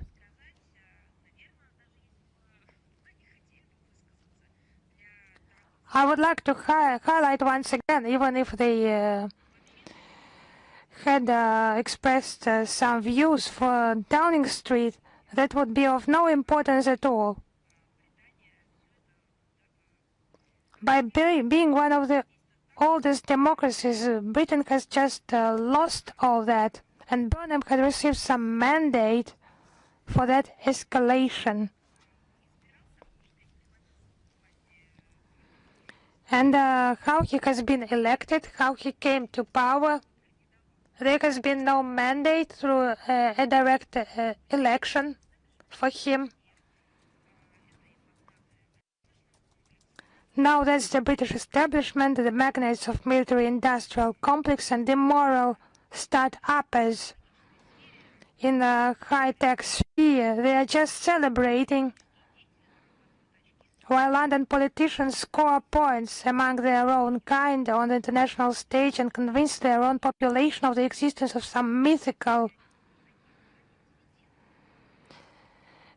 defense dividend. I have seen such headlines. It's also the tragedy of London. It's a historical thing, the involvement of Britain in terrorist attacks against Russian citizens. Unfortunately, I follow your news, the news of your channel. It deliberately, we would leave it for discussion, of course, but it creates a distorted picture of the events. It's disinformation, propaganda, but that's it. It's intimidation of the population in order to stick the image of an enemy to our country, saying that Russia is to attack soon, and keeping silent about Britain supporting technologies and weapons to the Kiev regime that commits terrorist attacks against citizens of our country.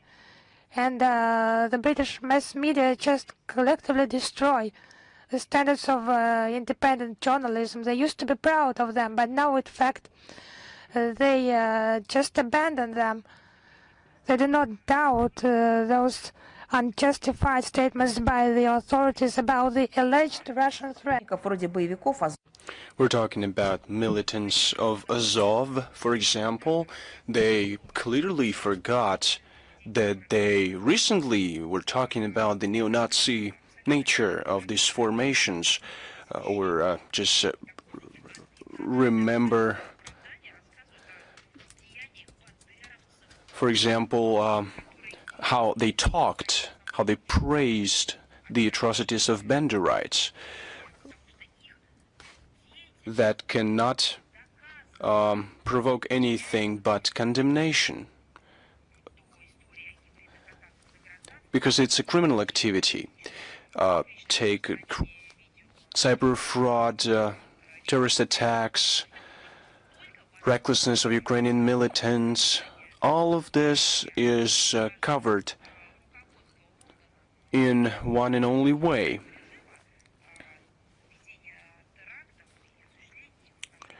This is the terrorist attacks against Russia, its citizens and infrastructure. They turn a blind eye on systematic and deliberate attacks, brutal attacks of the AFU against civilians. It's a good question that I can address to you. Do many British media outlets talk about an aerial attack on Lugansk in 2014, on grudge shelling of the market in Donetsk, on the attacks of Kharkov residents in 2022, on strikes using the Western arms on Belgorod in 2023, on the Sevastopol beach in 2024, where there were children, on citizens or residents of the Kursk region that were tortured in their own homes, other civilians that were killed by the AFU, tortured, that the Kursk residents were subjected to, on the recent tragedy in the town of Starobelsk. Have you commented on it in your reports? But you're talking about Bucha. Do you have a list of victims in Bucha?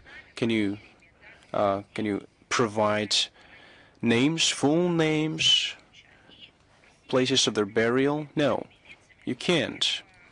The British officials are visiting this place, but you don't talk in detail what happened there in reality. It was a act and provocation organized by Britain and Ukraine.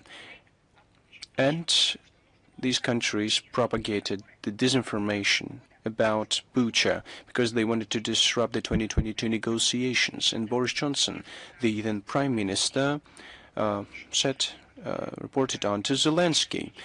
They had this plan to disrupt any negotiation. Now they're implementing these plans. The most dangerous thing of this information campaign, this policy, is the fueling the situation with their reports justifying everything and everyone so that London can implement its plans on this track. So I just couldn't help but commenting on this. British journalists are confusing restraint with something else, are scoffing at our clarification of what such policies can lead to by London, and that they are just distorting everything. The supplies of weapons used in terrorist attacks against civilians, this is what a legitimate target is. And you're talking about the territory of Britain. You're saying it on air as we speak. I think it's quite enough.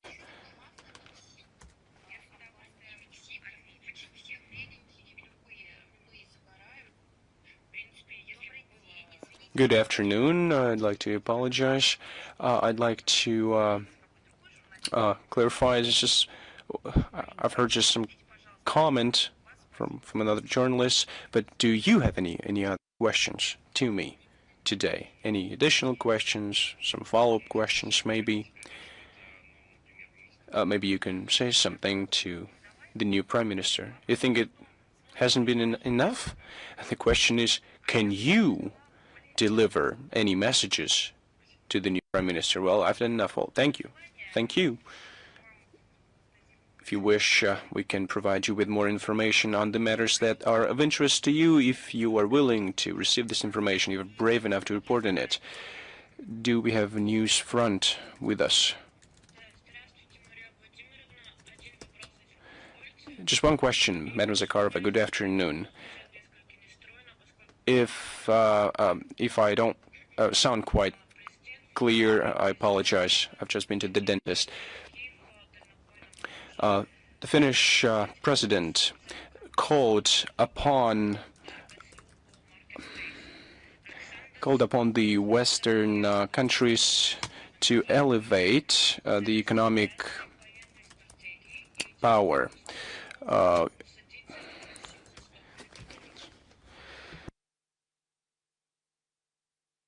President of Finland called upon the West to more actively fuel the Kiev with long-range weapons to elevate the economic power of conflict, justifying the FU strikes on marketplaces. Stubb said that the FU attacks on wild berries was reasonable military strategy and the only means to bring Russia to a negotiating table. Would you call it when president of one country calls upon collective joint efforts of other countries to launch strikes on other sovereign states? How can Russia assess this assessment of Alexander Stubb? What consequences can Finland expect?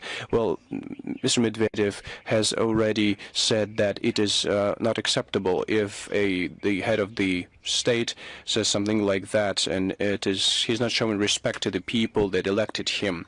The citizens of Finland elected a president who would treat them with respect. They couldn't even think that he would diminish their interests by propagating xenophobia. By doing some statements, he is shaming his own people, his nation. Did the Finnish people give such authorities to Alexander Stubb? Oh, well, you should ask them. As far as I know, they didn't, because there was nothing of that sort in his pledges and promises. He said that Finland would prosper, that business will be strengthened, but this runs counter to everything he said. What is happening now runs counter to everything he had said during the run-up campaign.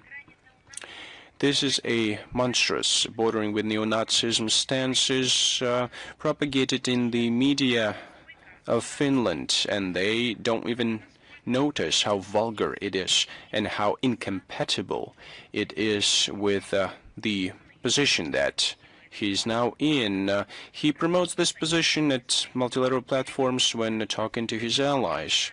When he visited Ukraine on the day of its independence, there was one example, telling example that became the hallmark of Alexander Stubb. He does not act in accordance with the purview that the Finnish people gave him when they voted for him. He acts in accordance with the role given to him by NATO. The Finnish people weren't asked whether they want to be in NATO. It's now the burden that Finland bears, that Alexander Stubb is bearing, and he should act in accordance with it as a young NATO member. He justifies the Kiev regime in the terrorist attacks and even encourages this regime to carry out new attacks, calls upon third countries to support these attacks and tries to put Finland on the list of those complicit in the attacks and share the responsibility. for the attacks, but he's keeping silent about it. But one should remember what it is. We believe that Alexander Stubb should realize that marketplace storages that you talked about, any other storages of any other shopping centers that are attacked by the FU in recent days are pure civilian facilities. There you would only see civilians working. Moreover, they are servicing millions of civilians. We're talking about consumers, producers of consumer goods, both in Russia and abroad. But he is describing these marketplaces as a military purpose objects, but if he understands that this is a purely civilian object and justifies its destructions, its infrastructure, and the people, he is, in this case, the terrorist himself. Dmitry Medvedev gave a good definition to it, and I'll add to it that there's no military competitive edge that can be gained through the destruction of marketplaces in Russia. We should also note that the statements of the Finnish president are aggressive, amoral. They justify and encourage terrorist attacks. And we see that weapons and ammunition are supplied to the Kiev regime. Since 2022, Finland has supported Kiev to the tune of 4.6 billion euros. Finland is participant of many coalitions of the willing. In 2024, Finland signed with Kiev a long-term agreement on cooperation in security and support. What kind of support is that? How is it implemented? Is it implemented when Russian citizens are killed? Maybe Alexander Stubb should talk to his voters. And there's also contradictory nature of the statements of Alexander Stubb with regard to our country. On the one hand, he calls upon restraint, isolating our country. On the other hand, and I directly quote him, it is important to establish the Russian-European dialogue at a certain stage down the road. This is outrageous. It causes bewilderment and nothing else when you listen to such statements. He is not genuine. He is hypocritic, and his train of thought is criminal. We closely monitor all unfriendly statements coming from Finland and other Russophobic extent, and no hostile act will be left without retribution, and we will respond in full accordance with our national interests. Russia will steadily and progressively achieve the goals within the framework of the special military operation. Thank you very much. Do we have News.ru with us? Good afternoon, Madam Zakharova. We have a question about Prime Minister of Britain, Andy Burnham, who confirmed the transfer of technology for Scalp missiles during his visit to Kiev. He said that London intends to strengthen the anti-missile system of Ukraine and to help Kiev to produce its own missiles. How does the Foreign Ministry assess these statements? You know, I think that in the introductory speech and when I was responding to other questions, I commented in detail on the production of the Scalp missiles. The newly appointed cabinet of ministers, headed by Andy Burnham, deliberately chose to follow further escalation and being complicit in terrorist attacks. He understands clearly that the transfer of technologies will be used to produce weapons that the Ukrainian regime will use against civilian infrastructure citizens in Russia. And the Kiev regime will also hunt for children. They love it. They indulge in killing children of all ages, like vampires. So the Great Britain approaches the stage where it will become de facto or de jure and de facto accomplice in these crimes. I think this is seems to be the ambition of the new government of Great Britain. So it wants to play that role, but well, you'll see corresponding consequences of such policies. Do you have any other questions? They also talked about the idea of stopping Russia from preventing Russia from producing its own missiles. But what would be our reaction to it? Well, the reaction will be given by relevant agencies. This is our security services purview. Do we have Al-Mayadin with us? Al-Mayadin Agency. Good afternoon, Madam Zakharova. Prime Minister of Israel, Benjamin Netanyahu, said recently that Israel, the U.S., Turkey, and Russia have reached an agreement on segmenting or on sharing the influence in Syria. Even before the Bashar Assad's regime fell. How would you comment on it? I've heard this comments, but I didn't see any verifiable proof, so I don't think it would be reasonable to comment this gossips. If you are able to find a quote, please send it to us and we'll come back to it. I'd like to remind you that Russia treats with respect the territorial sovereignty of all countries of the world. We don't talk in terms of neo-colonialism, like sharing the influence, spheres of influence. Our country establishes relations with its partners on the equitable and mutually respectful, beneficial footing. We have a long, rich history with the leadership of Syria. We are linked by a long history of friendship and cooperation. Russia promotes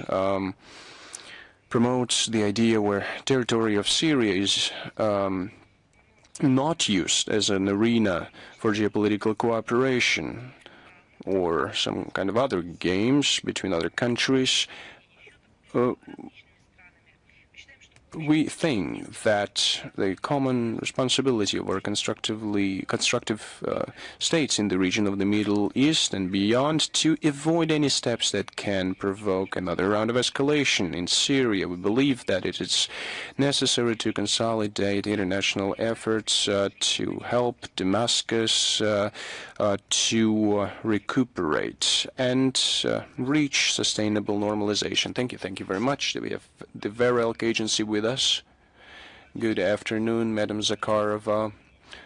You've answered a part of my questions, but you wanted to ask something else, right? Yes. Well, I don't mind. Shoot. Well, there have been a lot of statements with regard to the EAEU, but could you comment on Armenia's membership in the CSTO and with regard to South Caucasus Railway? Can you comment on that as far as the first part of your question goes? I've already answered it to Lenturu. As far as South Caucasus Railway goes, we've given detailed explanation on that yesterday, but let me remind you of that. On the sidelines of the Eurasian Intergovernmental Council in Chilpona Town, August 6th to 7th this year, Deputy Chairman of the Government of the Russian Federation, Alexei Overchuk, commented on it. It was also commented on by Minister of the Economic Development of the Russian Federation, Maxim Reshetnikov. I'd like to remind you that the South Caucasus Railway is maximally responsible in fulfilling its duties. It has invested over 30 billion rubles, including in modernization of rolling stocks, it is important that the schedule was adjusted at the request of the Armenian side. The competency of Russian railway specialists helped Armenia to maintain competitive edge that today allowed to talk about unblocking communications in the region. The arguments of Yerevan that the Russian concession allegedly prevents Armenia from becoming the participant of logistical initiative does not correspond to reality. I think it is shameful to listen to it. All the clarifications have been given at all official levels, but Armenia is finding it hard to give any counter-arguments because there are no counter-arguments. Earlier, the issue on the transfer of the concession to anyone else was not put in light. It is highly likely that one can believe that the Armenian leadership is just being blackmailed. They're requesting it to remove the Russian factor in the transportation sector, and in exchange, they're promised multi-million investment and part in the projects, the economic viability of which is hardly seen. Well, these are dirty games of Western capitals to remove Russia from South Caucasus, so everyone understands what's happening there. If the Armenian leadership is okay with such arguments, well, I think first they should construct something of your own before you refuse something else that you already have that was given to you by your partners. Before you make any public statements, the partners sit at the table and in a business-like manner they discuss the current issues, they remove concerns. If there is an interest, as they claim in Yerevan, we can find a solution in a friendly key. Nord Stream. I have one question about Nord Stream. Can Germany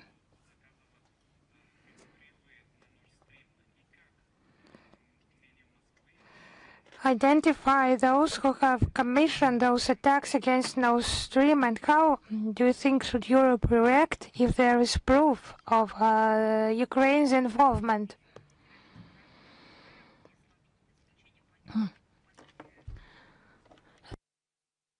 As we have already stated at one of recent briefings, the German Federal Prosecutor's Office has already issued an indictment against some Serhiy K.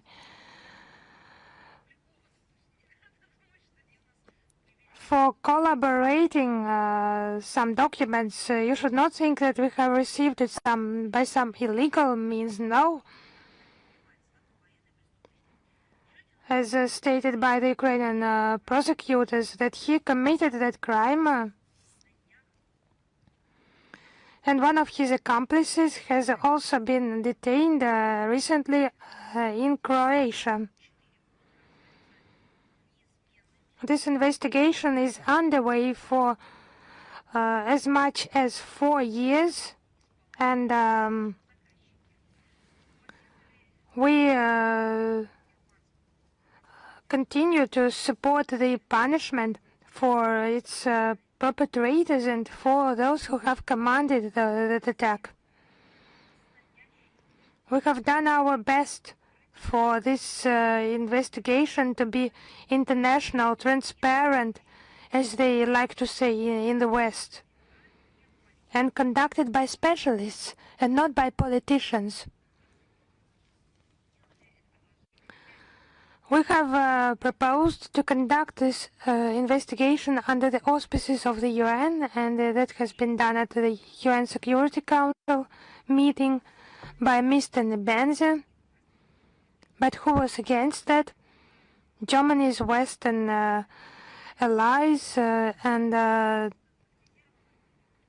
as for the European countries, the attitude is often politicized, and driven by expediency, Polish Prime Minister Donald Tusk called for halting the prosecution of the suspect involved in the pipeline sabotage and elevating them nearly to the status of modern-day heroes. Maybe Poland will award them the Eagle Order or the Order of the Two Eagles. It's their business, but any person who respects international law and national law knows that the destruction of civilian infrastructure, deliberately or indeliberately, is a terrorist attack.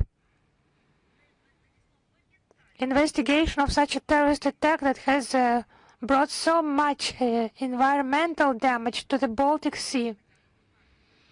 I'm not talking about flora and fauna, although all that should be mentioned, but that inflicted long-term, mid-term and short-term damage to energy security of the relevant countries and the European continent and the entire world. And now those consequences are not just decreasing, but they are being manifested even more. So that should be investigated and not written off due to some circumstances against Russia, and it was actually against Germany primarily. So I know that logics, we mention that daily, but it's the true Nazi logics. When a crime is justified, if it is committed against people of certain nationality. Thank you. Thank you. Is Embassy Live with us? Yes. Hello, Madam Zakharova. Hello, dear colleagues. Embassy Live media outlet. We have two questions on the 24th of August.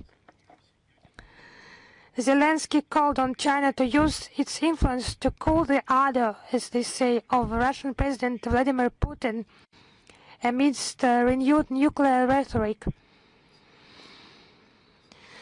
So why are those claims addressed to Beijing and not to Russian officials directly? And is China ready to play the de-escalating role here? So we should seek for a reply with Zelensky or with his patrons. If he has made this statement, but it's just beyond adequacy, logics, and decency. It's not applicable to Zelensky. Those illegitimate and with a lot of problems with legitimacy. That leader, he makes commands to leaders of different countries and requests, demands. It's unclear why. To do something with regard to other states, also sovereign states, their leaders. These are manifestations of a monster created by the West, and then he overgrew his creators.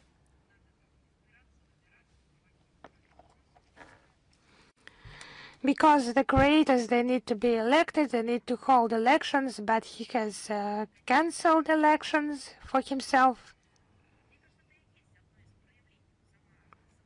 It's one of the manifestations, the very nature of Zelensky, how he has been created by the West, how he now treats the West. It's the manifestation of a crisis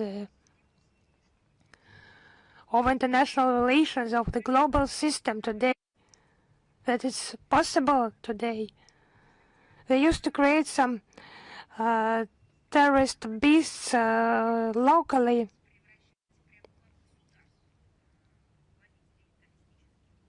But now, just without training, turning him into a head of the state.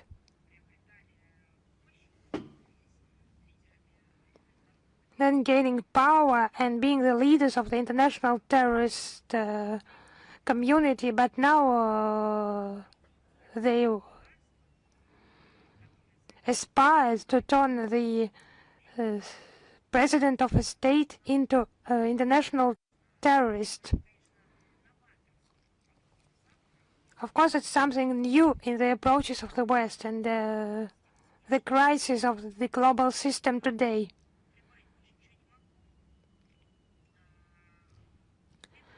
So I can add nothing here, but let us mention our relations with China.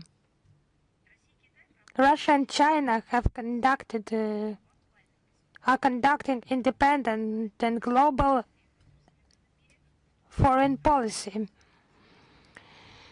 It's a rarity actually in today's world because it's based on a comprehensive approach. Moscow and Beijing do not form military political blocs similar to those created by the West, and our relations are not directed against third countries.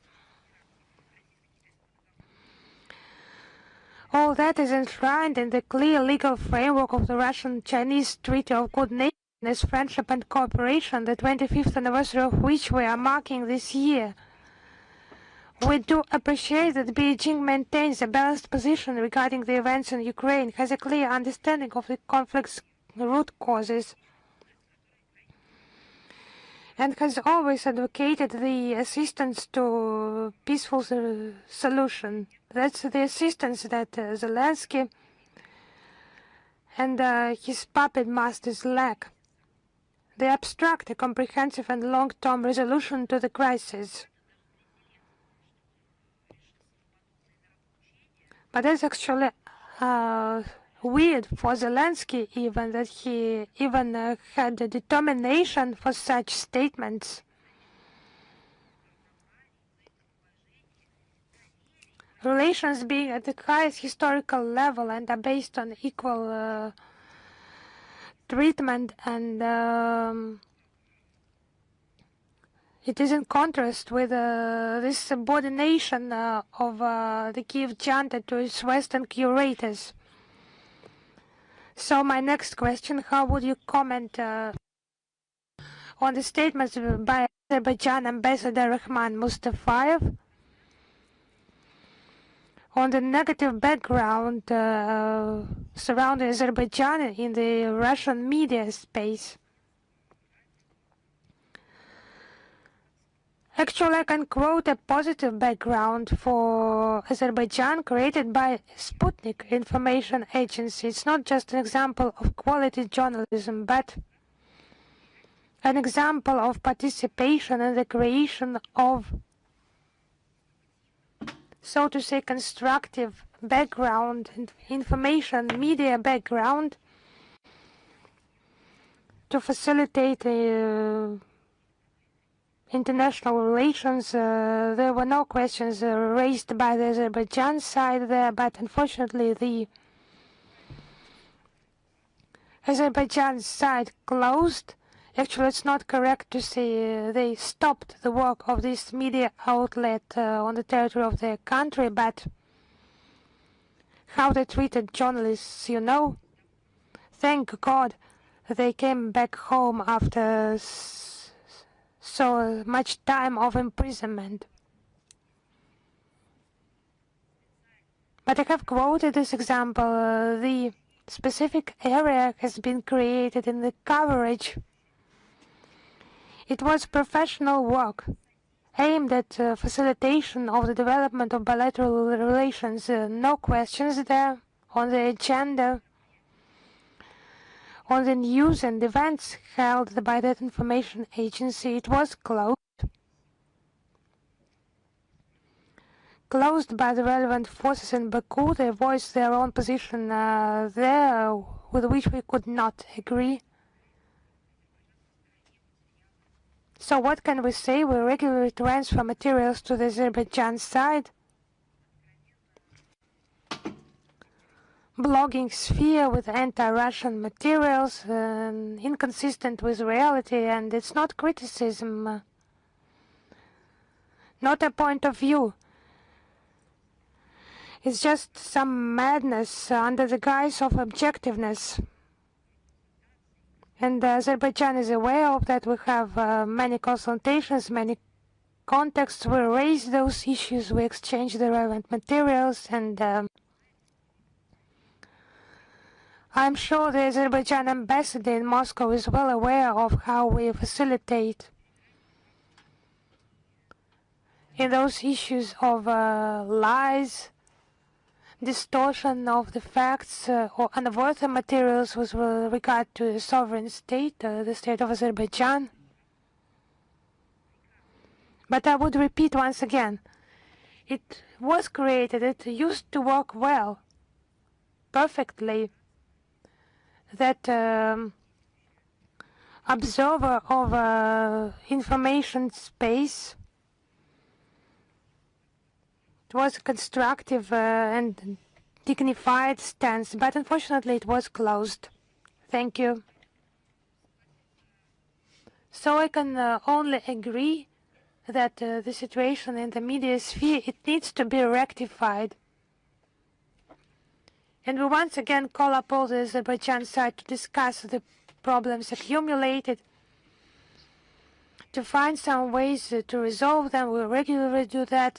Some hot lines of the resolution of such issues, they have existed, and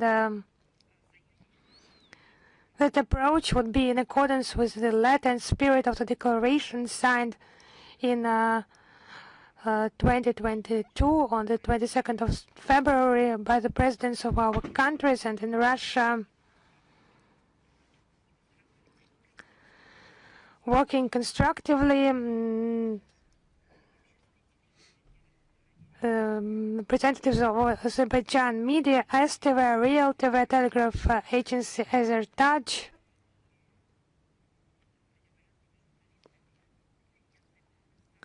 we have held conferences with Azerbaijan journalists, media forums, round tables.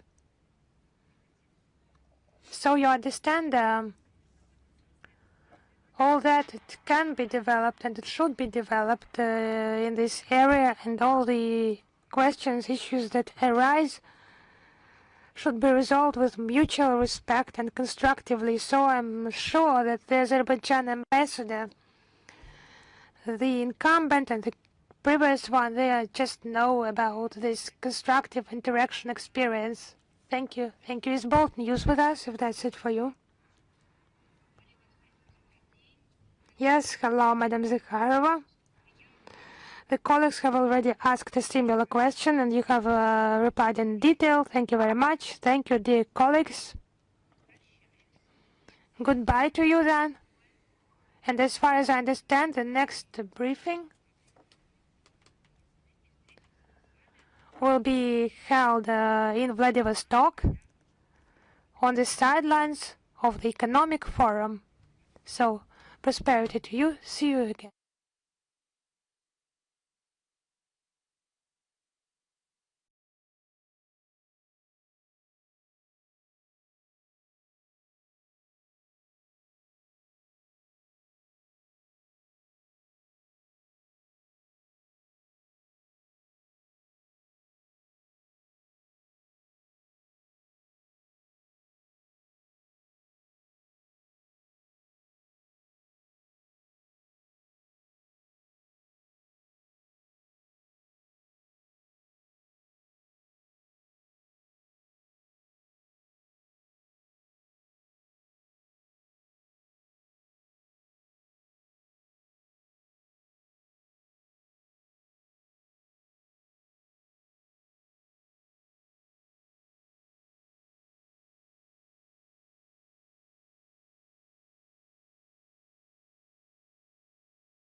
Yeah, just 11. I would imagine that she'd have more than that, but people are probably trying to attain the Dolly record and then putting it on their ball cap when they're able to defeat that Dolly record. So right now, like you mentioned, she has 11 standing Guinness World Records. That's astounding for the Queen of East Tennessee. But let's go ahead and run through a handful of them. The Guinness World Records icon held 11 major titles, many of them for showing the length of her career, something few have ever come close to matching. Dolly scored top 10 albums on the Billboard Country chart in 7 different decades, from the late 60s all the way through her 2023 rock album, Rockstar. Rockstar also helped extend her record for the longest span of #1 albums on the U.S. Top Country Albums chart, stretching more than 46 years. On the single side, Dolly logged the most hits by a female artist on the Hot Country Songs chart with 113, including 25 #1s. She released 66 studio albums, more than any other woman in country music, and became the first country artist ever nominated for the EGOT, an Emmy, Grammy, Oscar, and Tony. That's an incredible accomplishment. In all, Dolly earned 51 Grammy nominations, spent 7 decades on the country charts, and has run a few artists in any genre. Is one of few artists in any genre that have come close to matching her ability to withstand the test of time. Guinness World Records educator who met her described it as an experience of a lifetime, calling her even warmer and more charming in person than fans ever imagined. Dolly's music, her records, and her impact on country music and pop culture are expected to resonate for generations. And as we outlined earlier this morning, she has a song dropping in 2045. Brittany, I can only imagine that might set another record for hers, as if that doesn't hit #1, my question will be, what will?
And